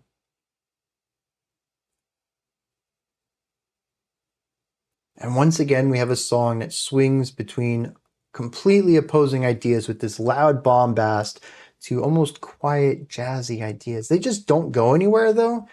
I feel like this is no different from any of the other songs, still sitting in that 4.5 minute range, but there's 30 or 40 seconds of nothing going on again. Very light ideas, little movement, done expressly for the purpose of contrast. I really feel like I got a monkey's paw's wish here, as much as I rail on about contrast and dynamics on this channel, and I'm finally getting an album that is full of them, but it's in the most disconnected way. Be careful what you wish for. It is, though, I think, going back to an older topic, a part of not just the charm of the album, though, but also the pacing. There's always something new happening, and it makes everything feel really quick. So it's not entirely bad. I like more cohesion in my music. This next one's going to be interesting, called Waltz in E minor, but we do need to get to the lyrics first, so let's check them out. Somebody explain to me why this song actually makes sense to me. In a weird roundabout way, but we'll get there. It kicks off, says John, a little boy from South Taiwan, is brought to us against his will. He fits right in, he does. John, he took so long to understand for a good bedtime that he'd go to bed for 9. They probably kill him, breaking up their coming down. I rub a certain they grow like a tub again, or send a mechanic to break him a nugget. Most of this is just nonsense. Words put in an order that don't really mean much. But from this point on, we kind of move away from that and look at wildly chaotic ideas rather than wildly chaotic words. Verse 3 says, Mom and Dad can love him, though their skin and hair doesn't really match. So we have this idea of adoption. John came from Taiwan and is adopted by a family who has a different skin color. It says, that's why when it comes to white socks, no better than Tide Action with bleach. Fill the measuring cup to the first line, marked 1 for moderate loads with clothes of white color, or fill the measuring cup to the second line, marked 2 for heavy loads that are out of your reach. Well, it seems like a weird tangent, doesn't it? Then says John, turn to the sun and finally awake. Prisons turned a noble act of welcoming rotten. So the process of adoption, well, I think this is supposed to be a parallel. Prisons, the noble act of taking crime off the street, turns into a rotten idea, particularly in, well, I don't know, is Cojum Dip?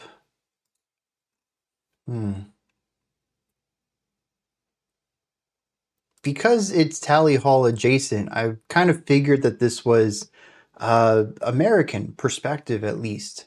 But I actually don't know where Cojum Dip is from. So I'm going to say this from my perspective, and then maybe we'll explore, I'll go find where this group is from and see if that still lines up.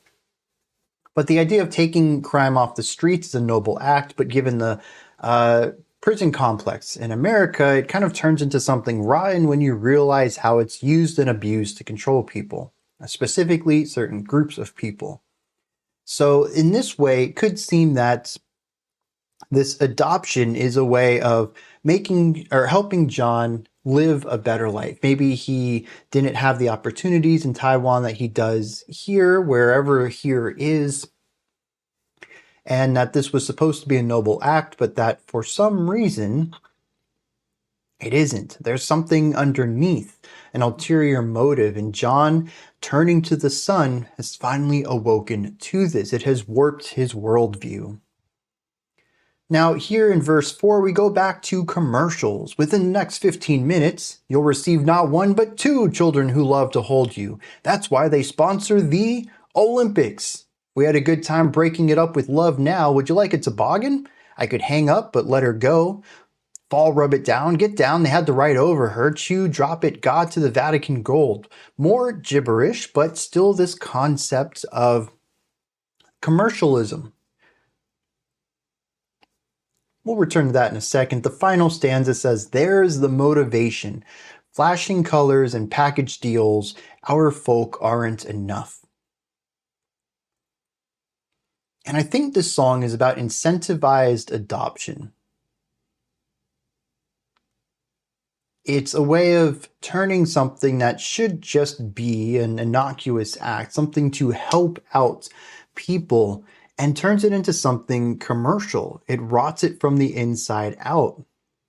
In particular, it reminds me of these ads from the 90s. I don't know how global these were, but they were definitely prominent in the States, of somebody saying, for just 10 cents a month, you could send food to this kid in Ethiopia. And it would show all these kids who just weren't getting enough food. And, you know, it's certainly, you're helping people, but there's an ulterior motive to it. It had to be packaged up in a commercial, told to you by an older person who seems very trustworthy. It was always an older guy or an older woman who still had a bit of a younger voice to them. Those were the two archetypes for the people who would present these types of commercials. It needs to be packaged up in a specific way to be sold to the masses. It is a way of creating a commercial product out of altruism. Now, I don't know much about adoption process, and I don't know too much about international adoption processes. Even this idea of John coming to wherever here is against his will, is that part of the adoption process, or was he trafficked to this area and ended up in a foster care system and then was adopted? Either way, it isn't a great circumstance, and it seems that the people who adopted him, while they do love him, wouldn't have done so without the commercial component to it. I think that's what this song is trying to aim for. I don't know how true any of that is, though. Like I said, I don't have a lot of insight into adoption processes. But that seems to be what the song is pointing towards, alongside just a general gibberishness that's going on in some of these stanzas.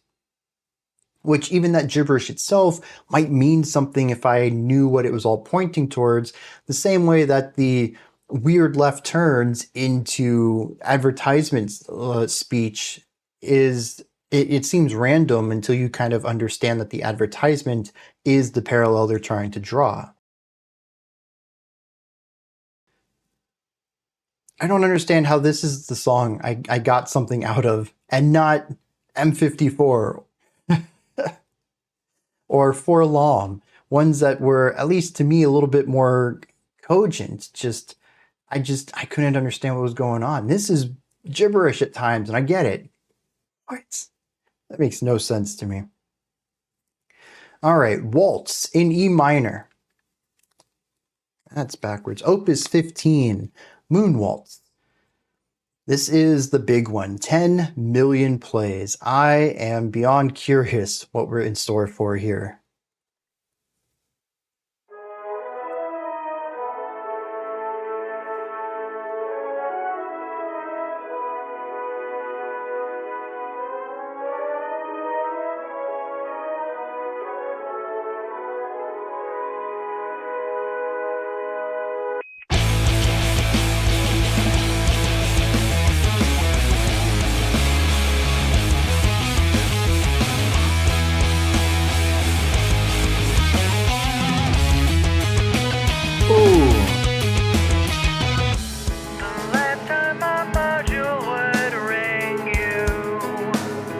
More of a post-hardcore vibe so far on this one, between the guitar tones, the melodies, even this right here, the piano line.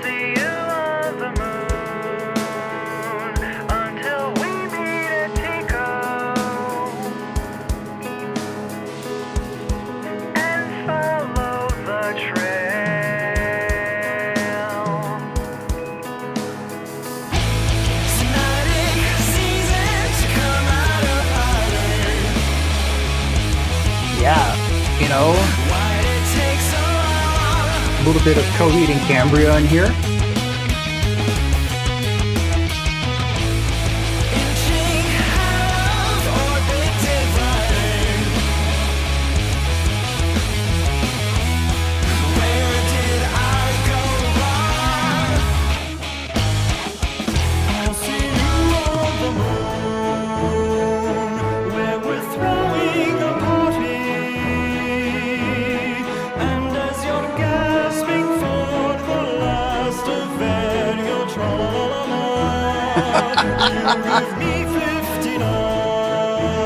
Oh my jeez.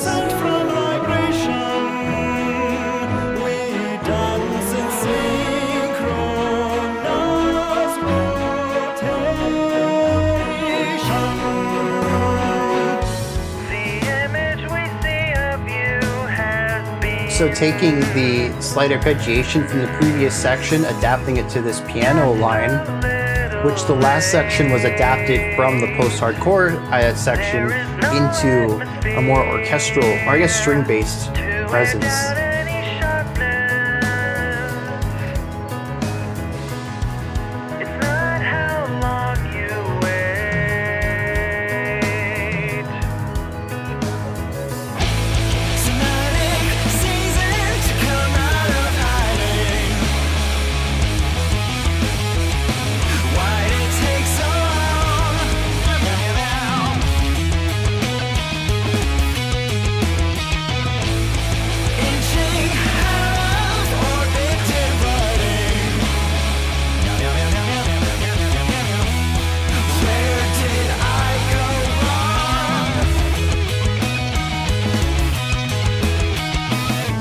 having the bass alongside that harmony is really nice. Nobody's ever told her she's wrong.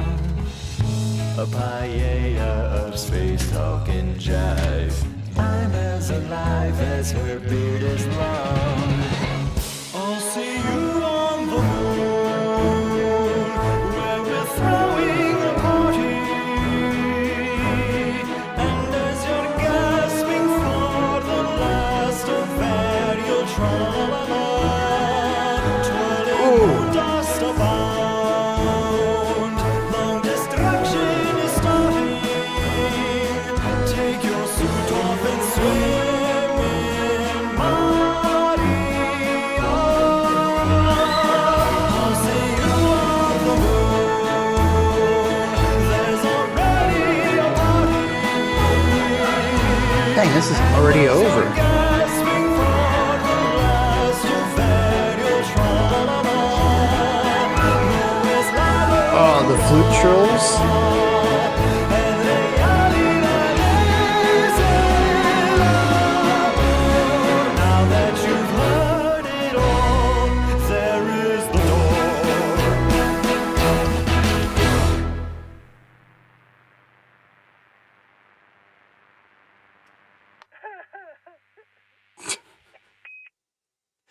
I assume that goes into the next track. But that was fun. More of a post-hardcore, I guess even a progressive post-hardcore approach to this, which is why I think it lines up really well with the Coheed and Cambria approach. The riffage on this isn't metal. It definitely has more of a punky edge to it, but sort of that melodic palatability that post-hardcore brought with it. The vocal stylings are all over the place, more forward placed at times, and more of this wider projected, not really operatic style, but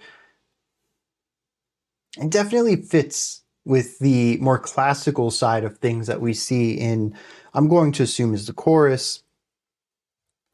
And we sort of just bounce back and forth between those two, and this actually brings me back to Cell a little bit, that opening track where there's only a couple of ideas in here, but they are constantly evolved upon, where the writing is passed between instruments or production styles, and it allows the song to feel fresh and constantly moving, much like many of the other tracks, while being incredibly cohesive.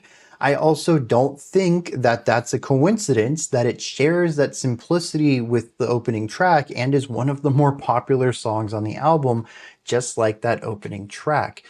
In fact, this is just solidifying my idea that the final song on this album, which is also alongside Waltz in in major, the only other song on here that breaks 1 million plays, is probably also going to be more in this palatable complexity through simplicity type of writing, rather than the more chaotic ideas that we see on all the other tracks on the album.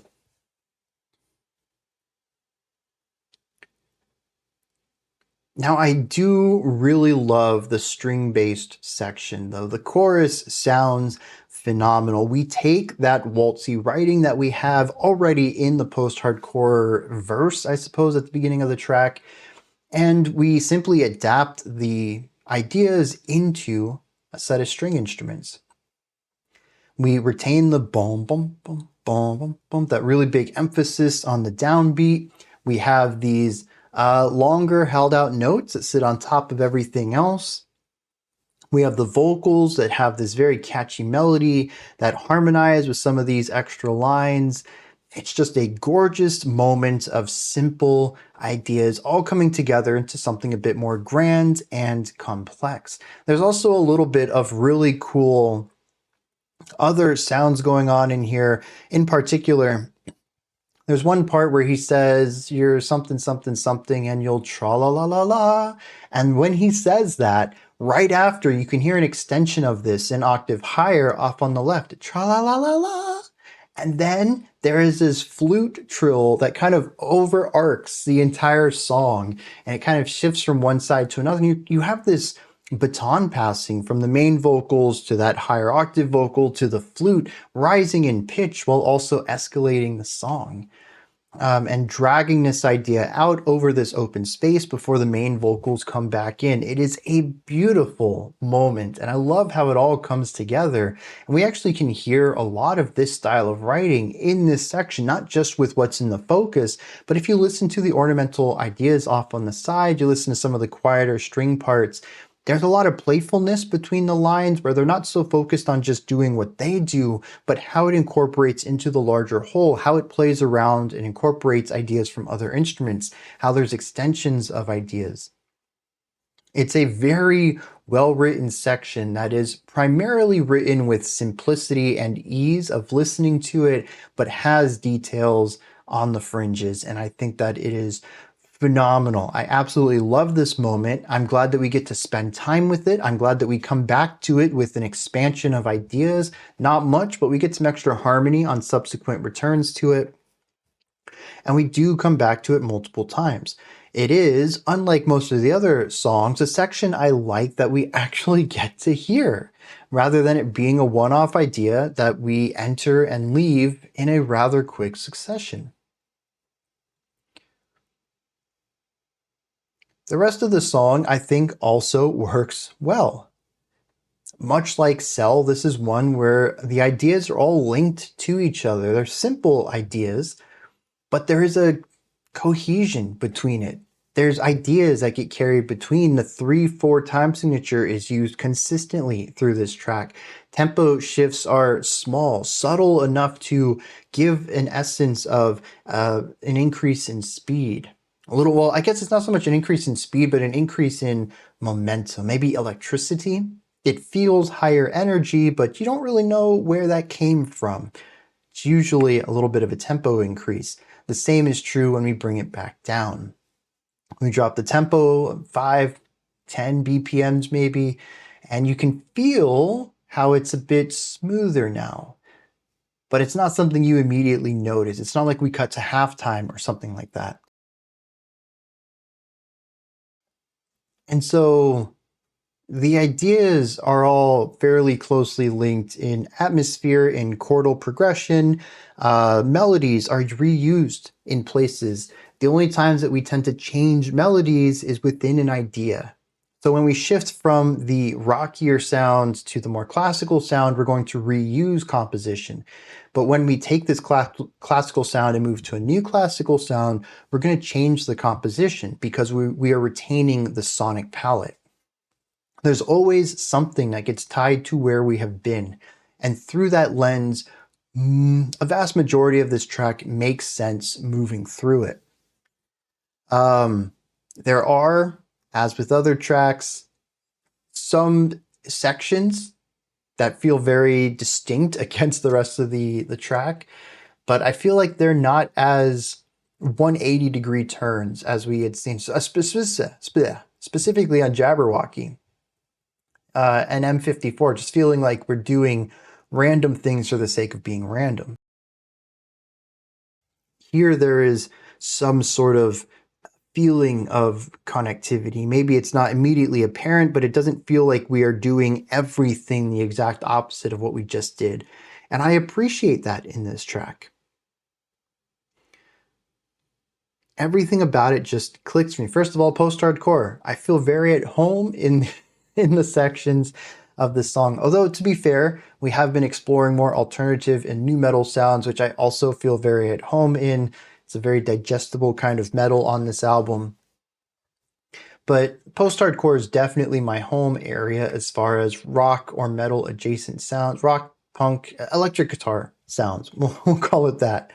And then taking those ideas and building a song that's rather cohesive musically while dipping into these beautifully layered classical inspired sections.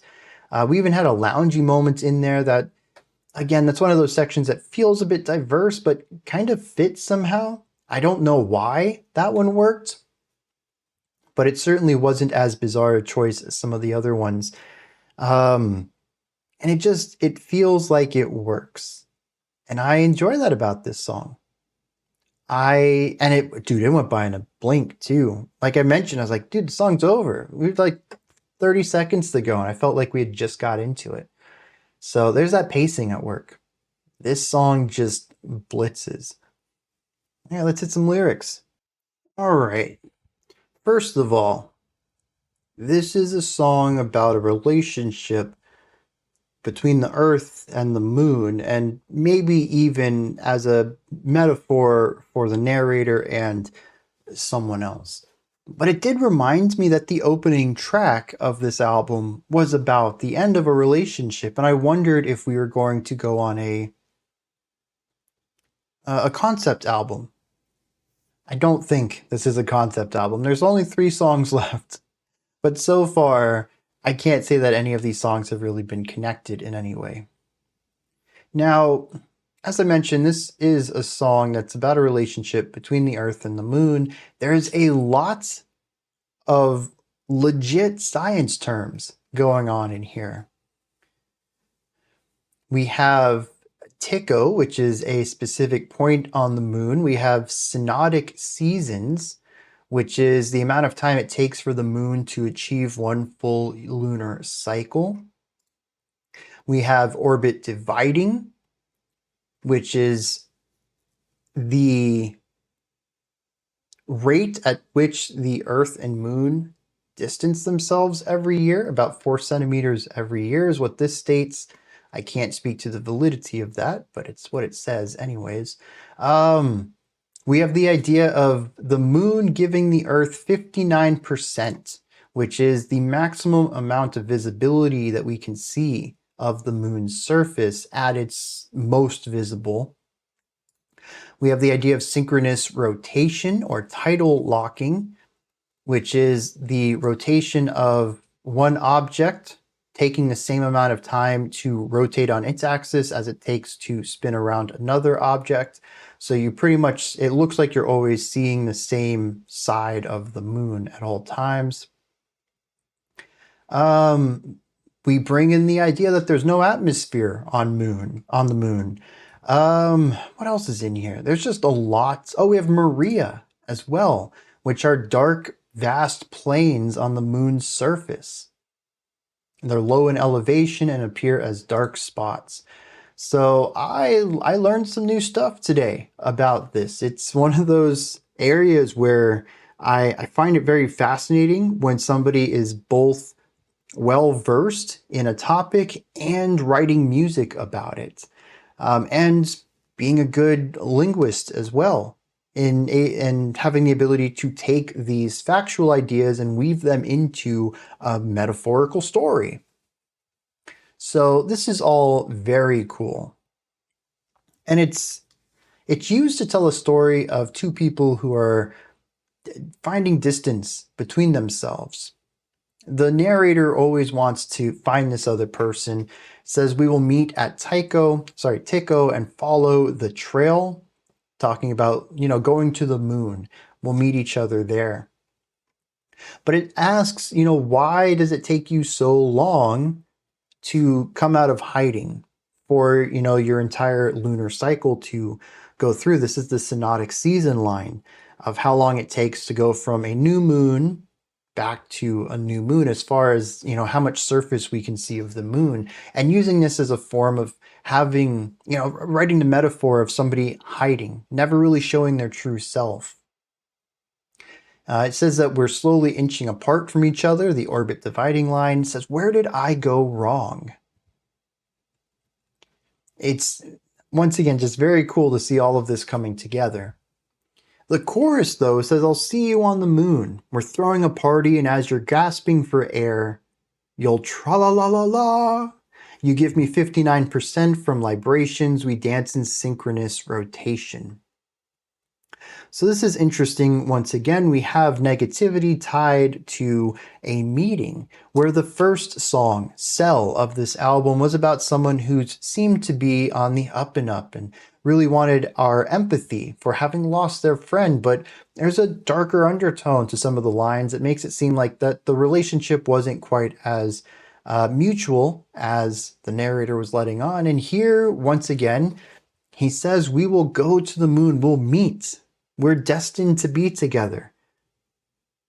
We will go to the moon and we will gasp for air. That doesn't sound good. That mixed with the moon, metaphorically being the other person, also being someone who's shy and tends to hide away from our narrator, makes it almost sound as if our narrator is being a bit too persistent with this and they're trying to get away from them and can't. The narrator is getting all the wrong messages from these signals.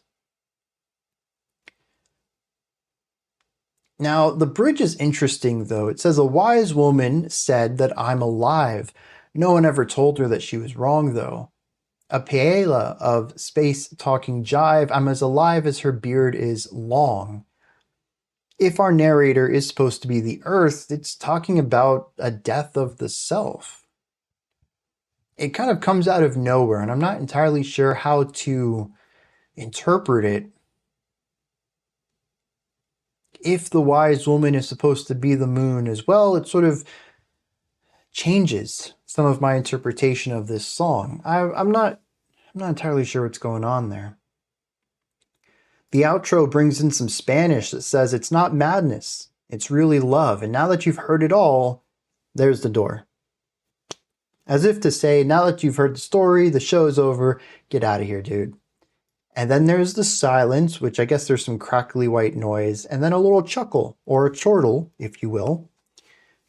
And then a beep, which is why I think it's moving into the next track. Most of the songs have had a good second or two of silence at the end, and this has a noise in the final second.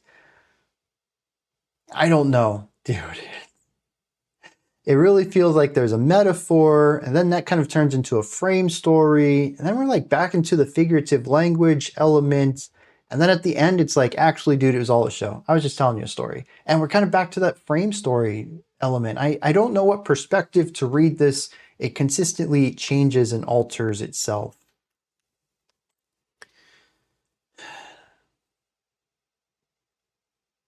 But I do really appreciate the scientific language and interweaving that into figurative language for a larger story. Even if I don't get it all, I still find that wildly impressive and always want to hear more of stuff like that. All right, tap, tap, tap.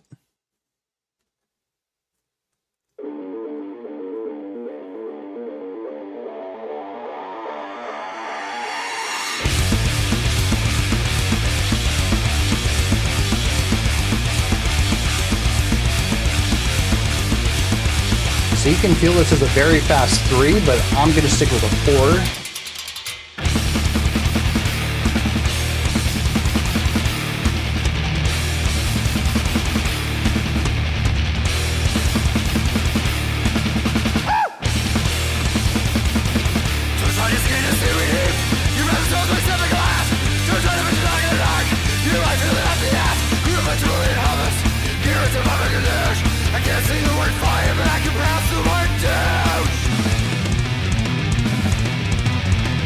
The drumming.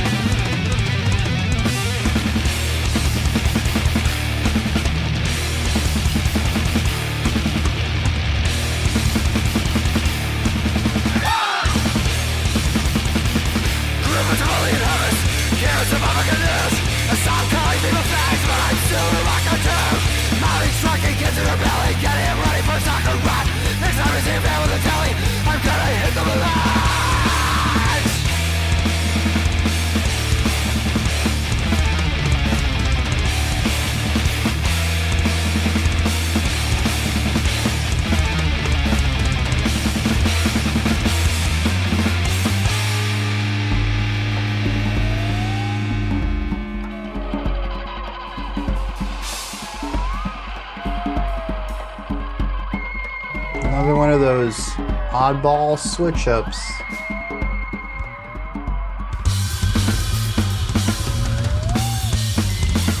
Oh, let's go, bassist. Also a theremin.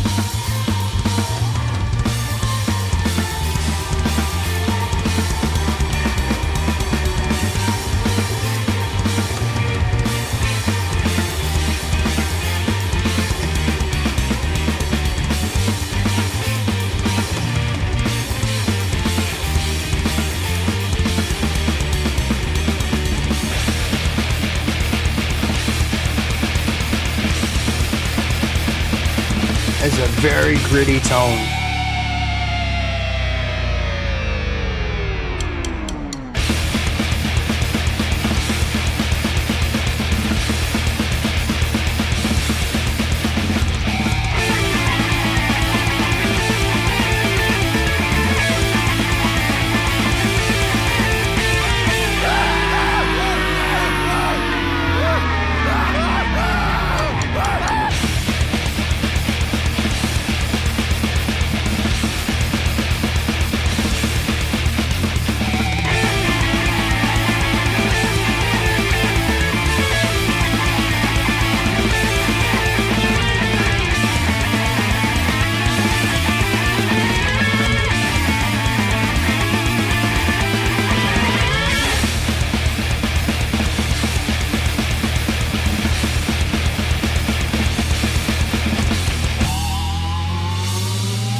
officers' heads down.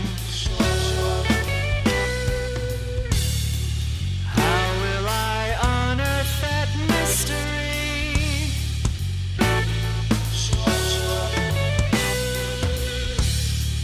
Dental records, maybe.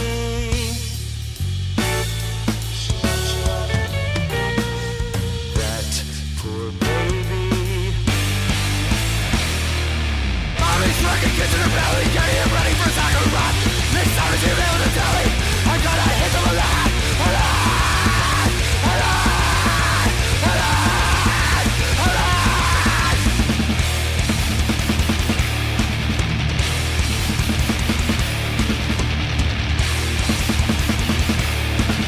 Oh my God.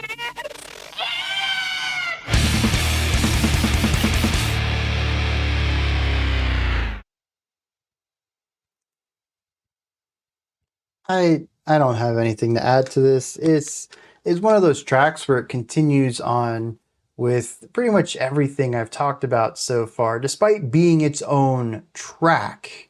This is definitely something that we haven't heard too much of on this album.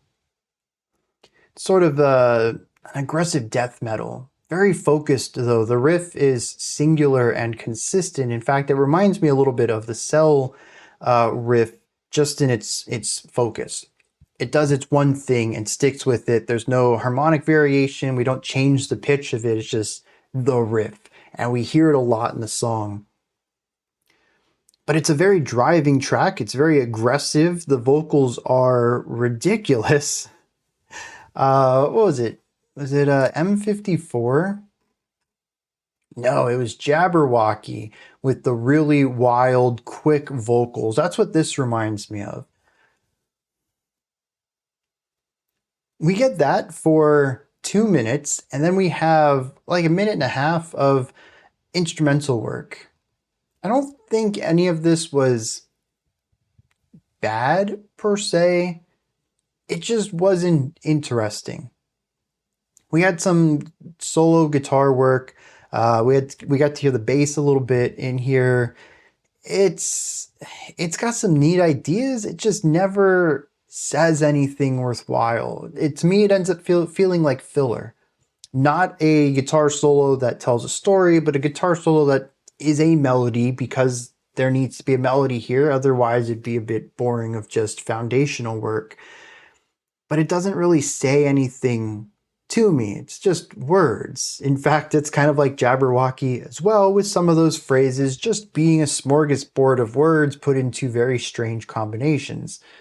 At least this makes sense. It does pull me through the solo, but it's sort of just sound. It fills the space well. It's a functional melody. And then we have the random quiet section. You gotta have that 180 turn in here. And then we wrap the song up with a couple of false endings in order to, I don't know, keep the listener on their toes. It sounds like it ends and then it gets light, and that sounds like it ends and then we bring back the riff, and then that really ends. And I don't know, dude. I think if you're gonna do this sort of chaotic, noisy, anything can happen, the fun elements definitely work. They keep me on my toes, chuckle during songs, they're very fun tracks. But I don't think I really care about too many of these tracks. I think that for me personally, if I'm going to get into something that is just kind of weird like this, a very eccentric album, it's going to have to be more technically sound. I think that's why UNEXPECT worked for me when we checked out Tales of the whatever that album was called. I don't know, because apparently I write unexpected in way too many too many video titles. Fables of the Sleepless Empire. That album, I had no idea where it was going. There's no way I could have anticipated anything. There are some wild leaps and jumps and changes in there, but the technical element always kept me involved from a professional standpoint, as a musician, as a performer, as just sheer songwriting capabilities. From an analytical perspective, I was constantly engaged with that.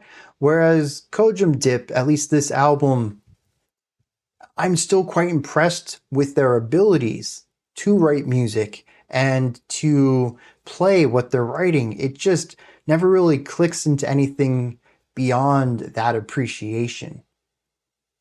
I don't find that there is as much to dive into analytically, and casually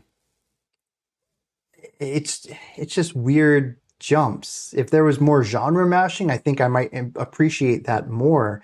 But it's always, we did this and now we're doing this other style. And now we're going to this other style. And I think that's what I liked about Cell and Waltz in E minor, is that they merged their metal and non-metal sounds as transitional ideas.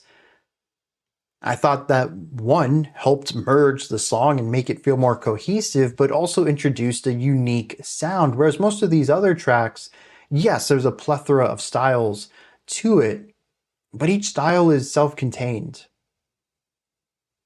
And I just find that to be less interesting musically.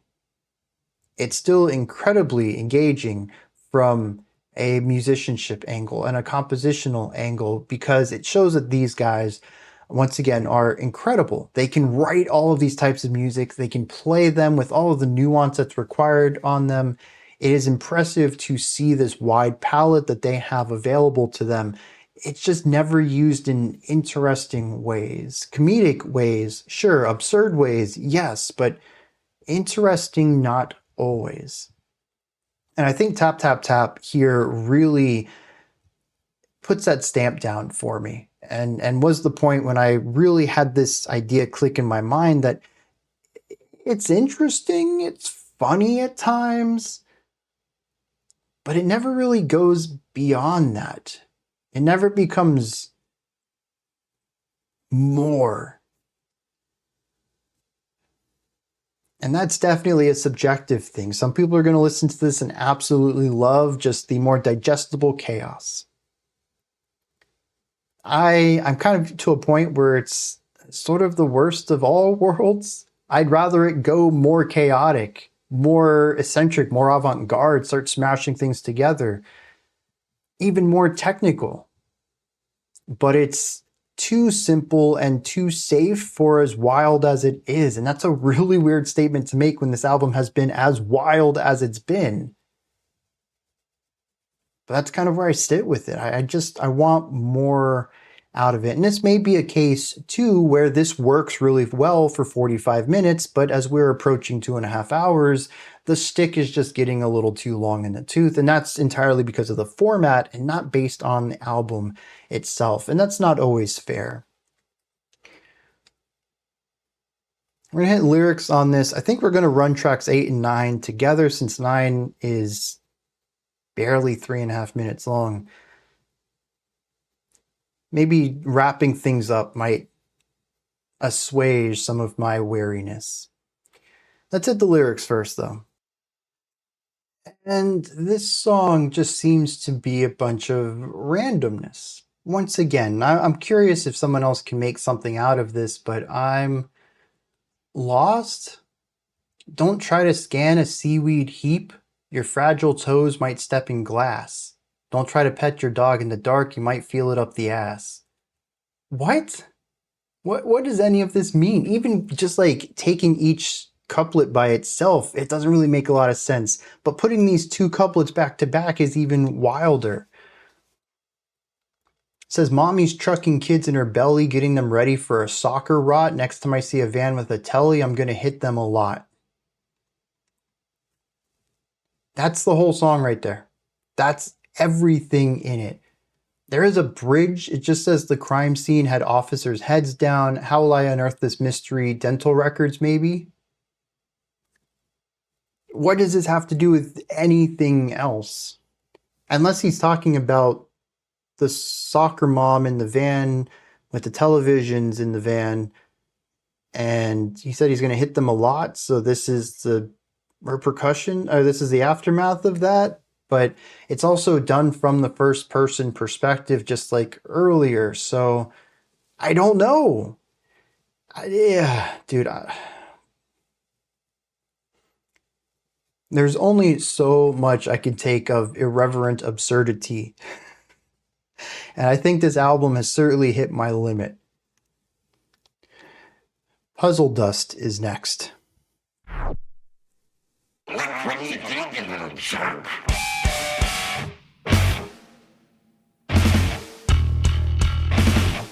There's that big bass tone back.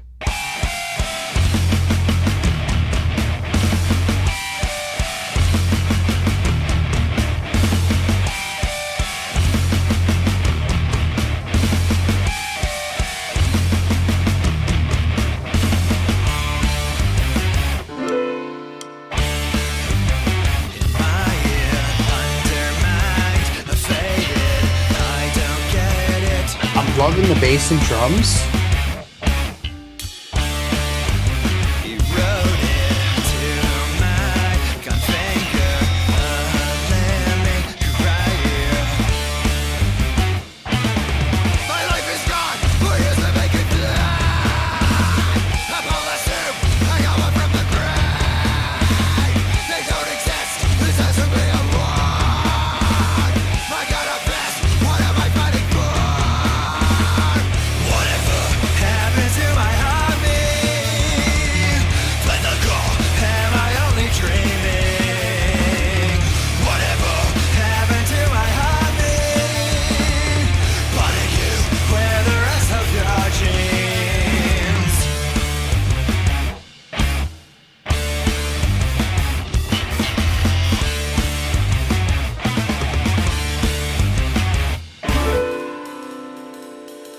Oh, instead of the fake out, we're actually doing it this time. For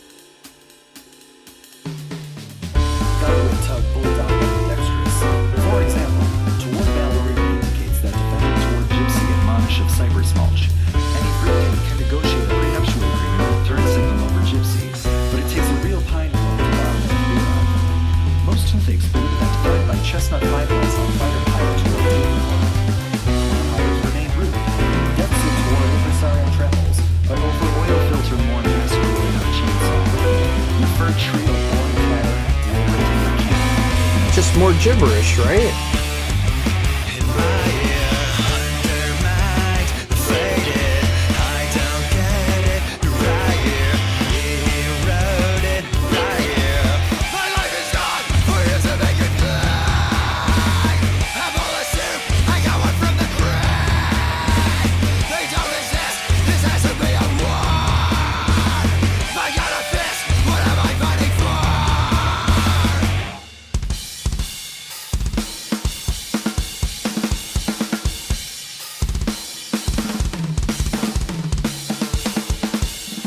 Yeah.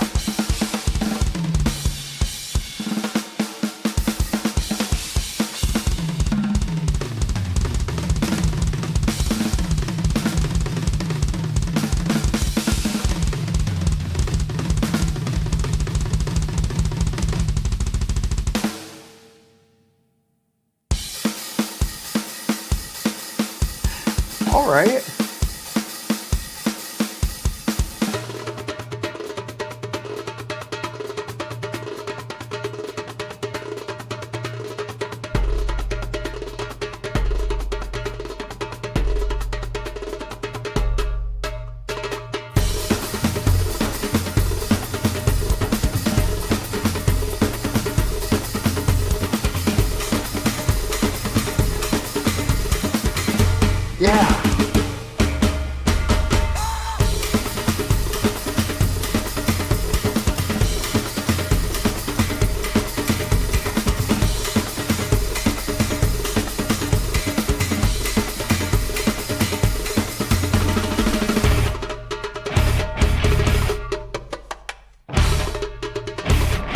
Merging the two sides, all right.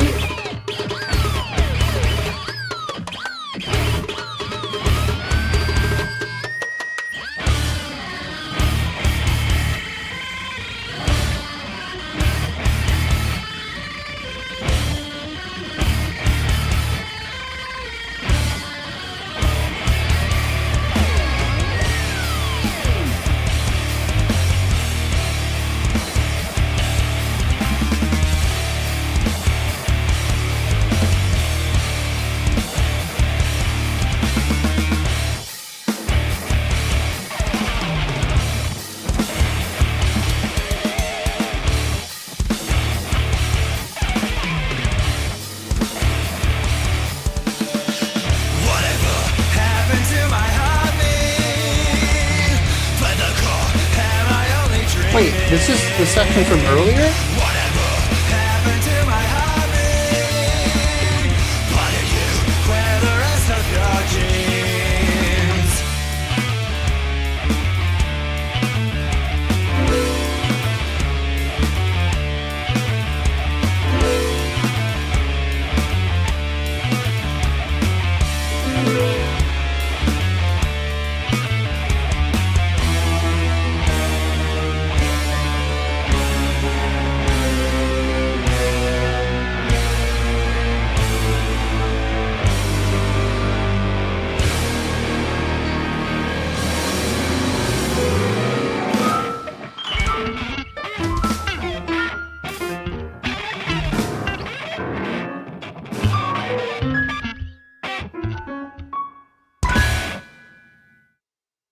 I know I said we were going to run the last two together, but I kind of like this one. It exists in two worlds. I don't think the two worlds fit, unfortunately.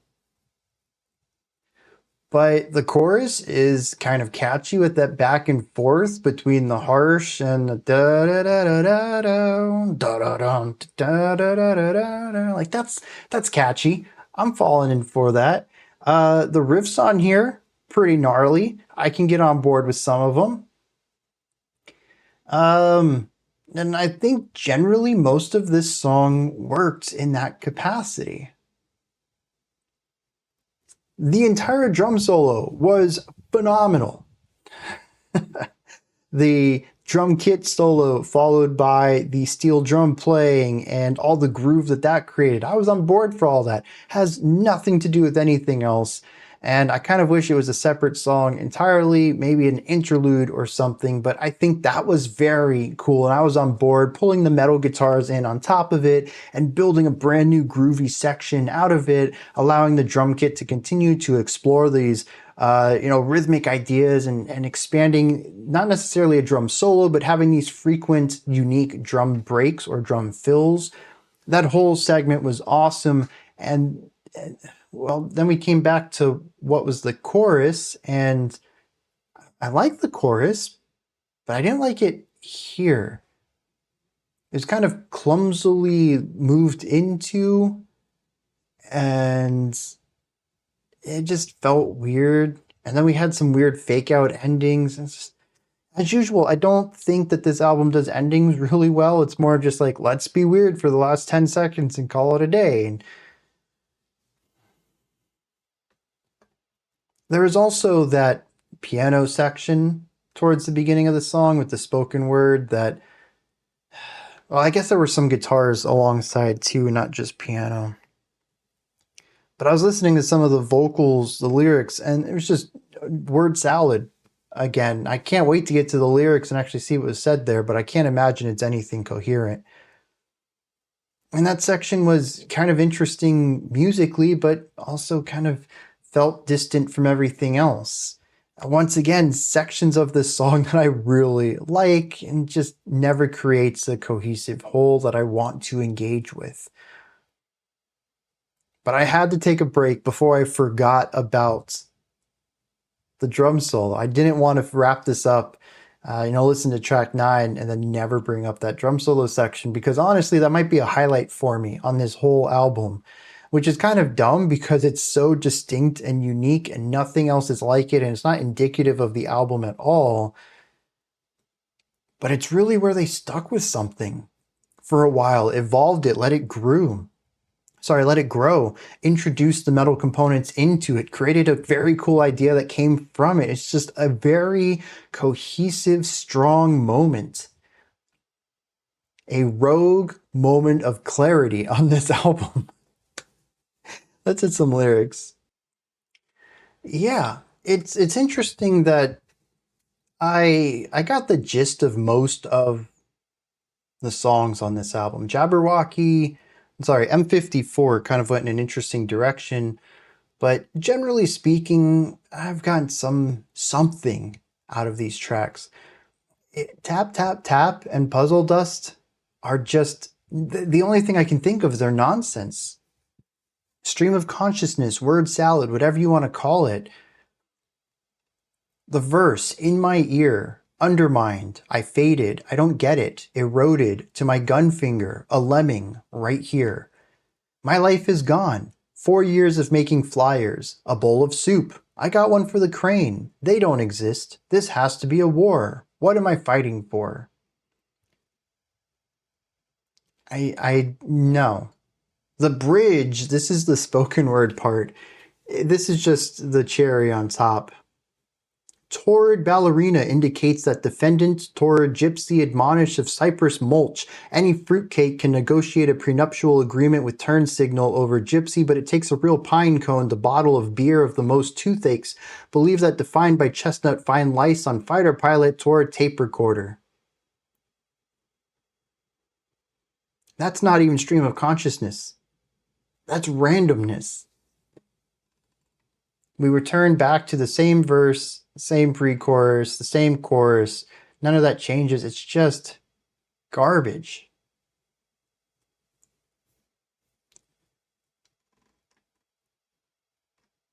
I don't know, dude.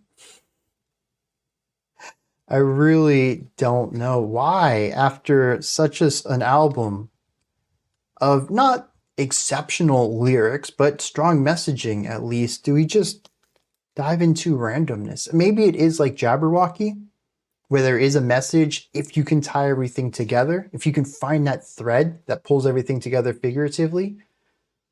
But it's also tough for me to believe that when it's literally word salad. The sentences don't even make sense.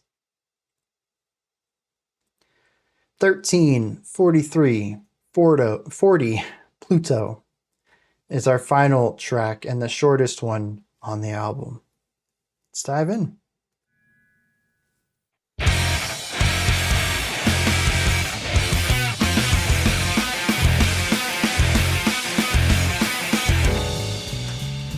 My name was Pluto, as a planet I was known. What did I do to anger the unified IA? Am I real or someone else's dream? Massive subversion of that metal intro. Circles till I scream. I've only gotten here. Icy codes tell me to disappear.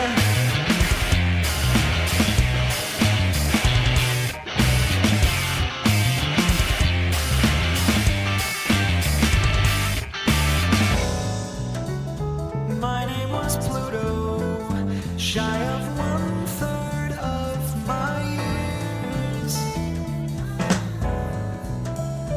Given a pseudonym, swinging with vast fears. What did I do? My planetary dreams have fallen through. Am I real or someone else's dream? Flying eccentric circles till I scream. I've only gotten here just because he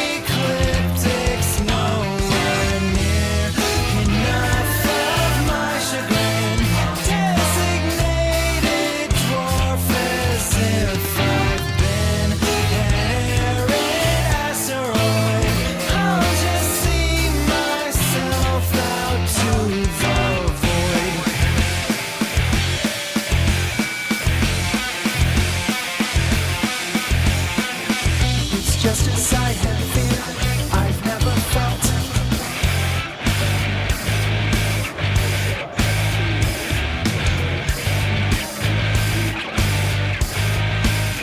There are no police here, the quiver belt. Rage higher, my K, I'm coming. Those of us unseen. I will be missed, betrayer of your own kind. Heiress. Am I real or someone else's dream? This chorus is incredibly catchy though. Trick circles till I scream. I've only gotten here just because ecliptics nowhere near. Enough of my chagrin. Designated dwarf as if I've been an errant asteroid. I'll just see myself out to the void. Interesting harmonic detail there is that the chorus doesn't find a point of finality harmonically in the middle.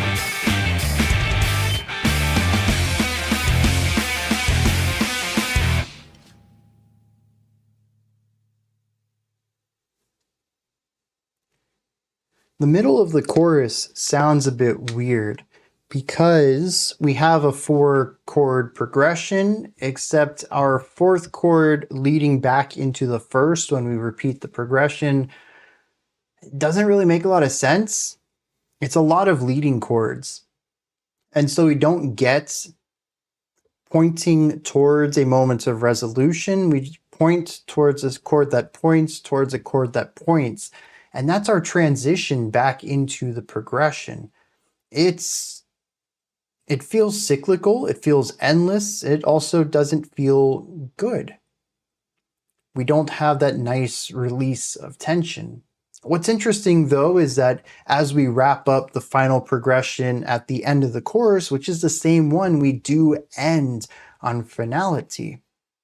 It makes the middle of the chorus seem endless, something that just is rather than a cycle. I like that. It gives the end of the chorus a bit of emotional weight that isn't found elsewhere, but is exacerbated because it isn't found elsewhere. That chorus also has a really nice bass line. The chorus is incredibly catchy. I love all of the ornamental ideas. There's a nice touch of pitch correction on that chorus as well that I don't think I've heard anywhere else on the album. I'm not going to say that the vocals are raw on this album. There's definitely a bit of production to them, but something about this song in particular feels like they're overproduced. Not a lot, but just enough to feel a difference compared to the way they sound in the rest of the album. I'm trying to piece all of this together. A feeling of being lost, of not being able to find the end, of being stuck in a progression, of overproduction, of being something you're not possibly. I don't know. I haven't really had too many narrative epiphanies about this album. I think particularly because the album, while it does speak the general language of music theory, I understand what it's saying in the moment. Much like the lyrics of the last couple of tracks, it just doesn't say anything particularly coherent overall. A moment can have some ideas, but those moments clash wildly with the ideas of the next moment, and it's not really telling me anything besides, in a soft sense, it's kind of channel surfy, where you might be watching a drama and then some reality TV and then a comedy, and like you are seeing these things in succession, but they just don't tell you an overarching story. And that's what a lot of these songs feel like to me. In the moment, I kind of get what's going on, but I don't feel anything from the music on the whole. It's too disjointed for me to pull any larger ideas out. But this song, I think, does, or at least the chorus says something a bit deeper than I've heard in other tracks. I think it's interesting too then when you pair the sound of the chorus with the sound of the rest of the song. There is a general lightness to a lot of this. I feel like it fits more into a pop rock kind of idea for a majority of this track, but the metallic elements are still present. And at least to me, they're more abrasive than ever. They are fixated on such a short riff, just over and over and over and over. It definitely plays into my dislike of heavy repetition. It almost seems as if the chorus, which might be one of the most vulnerable moments on the album, it gets disrupted with noise, wildness, randomness.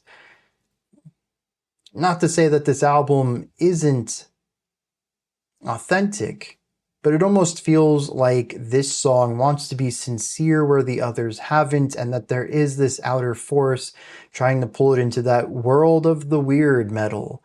And it tries so hard not to lean into that. In a sense, it almost feels a bit meta-contextual because of that. And I don't necessarily know if that's the way it's going, because meta music is kind of rare. As if this song knows it's in an album and some larger force is trying to force it to be more album-like when it doesn't want to. Regardless, I do find an emotional connection to this song, even though I don't know exactly what it is, and it ties entirely to how connected I am to the chorus in a way that I haven't been on any other track.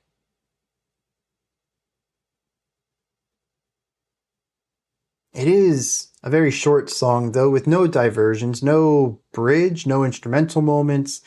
That allows it to be more cohesive, but also makes it feel like it ends much sooner than it should.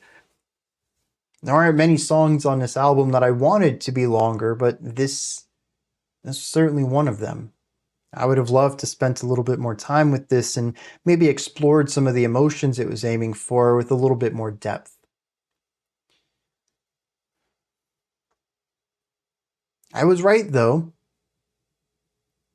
Along with Waltz in E major and Cell, this is one of the most popular songs on the album, and it's also one of the most palatable. That is certainly one element that pairs all of these together. It's also the least filled with tangents. It's one of the more coherent tracks. It tries to stay in a unified idea.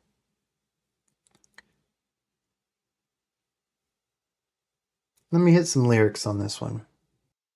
Much like Waltz in E major, this is another song that uses science and space to craft a metaphor for the feelings of a character. Now, this one isn't about a relationship. It's about someone and the way that they feel. This is using Pluto to describe someone who feels like they've lost their sense of self and don't know who they are anymore because of how they are seen by those around them. And it's entirely about Pluto being personified as a person just after being demoted from a planet to a dwarf planet. It says, "My name was Pluto. As a planet I was known. What did I do to anger the unified IAU? Why would they have demoted me? I was a planet, dude. What did I do to you that reduced my status?" It says, "Am I real or someone else's dream, flying eccentric circles until I scream? I've only just gotten here. Icy coats tell me to disappear." This idea of only just gotten here is expanded upon in verse 2. It says, "Shy of 1/3 of my years, I've been given a pseudonym, swinging with the spheres."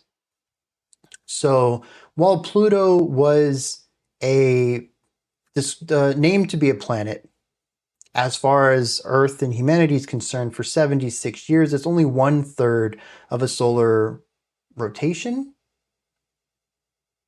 A solar orbit for Pluto. So Pluto hadn't even orbited the sun one time between when it was discovered by us and when we demoted it from planet to dwarf planet. Chorus 2 expands on chorus 1, saying enough of my chagrin or embarrassment. Designated dwarf as if I've been an errant asteroid. I'll see myself out to the void. It says, y'all are going to call me that? Fine. If I'm so insignificant to you, I will just move out to the void of space. I'll leave. You won't see me again. Pluto's feeling a bit down. The bridge is interesting. It talks about Pluto feeling alone, but says there's no bullies out here in the Kuiper belt. He says, wait though, Haumea, Makemake, these are other dwarf planets in the Kuiper belt. He's like, they're here. He says, I'm coming. Those of us unseen. He says, I want to join the rest of you. He says, betrayer of your own kind, Eris.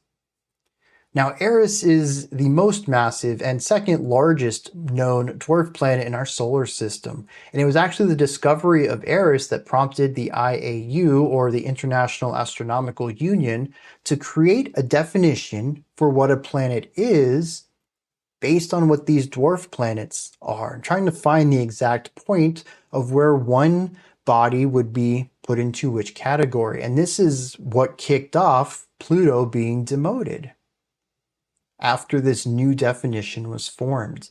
And so Eris is saying, dude, you were a dwarf planet too. You betrayed me, you stabbed me in the back. You were discovered and now I got demoted. It's an interesting perspective on that. That's what this song is about. Pluto feeling lonely and unsure of who they are because, well, they were a planet at one point in time.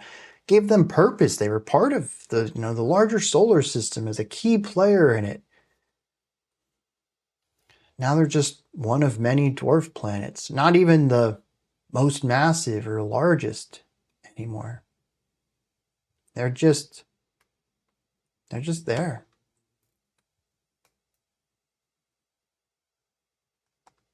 Interesting track. Interesting way to wrap this up, too.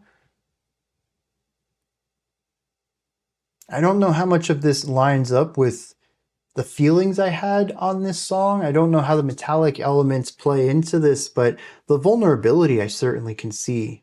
I think the chorus does a fantastic job of selling this idea of a mopey, dreary, deflated Pluto. Not really knowing what to do next. That feeling of being lost in the chord progression is certainly found in here. I think that's pretty cool. It's an interesting way to wrap this up, though, especially given the wild lyrics of track 7 and 8, kind of moving towards something a bit more vulnerable and relatable. I don't know. I enjoy it as an ending, but these are just my thoughts on Cojum Dip's album, Cojum Dip.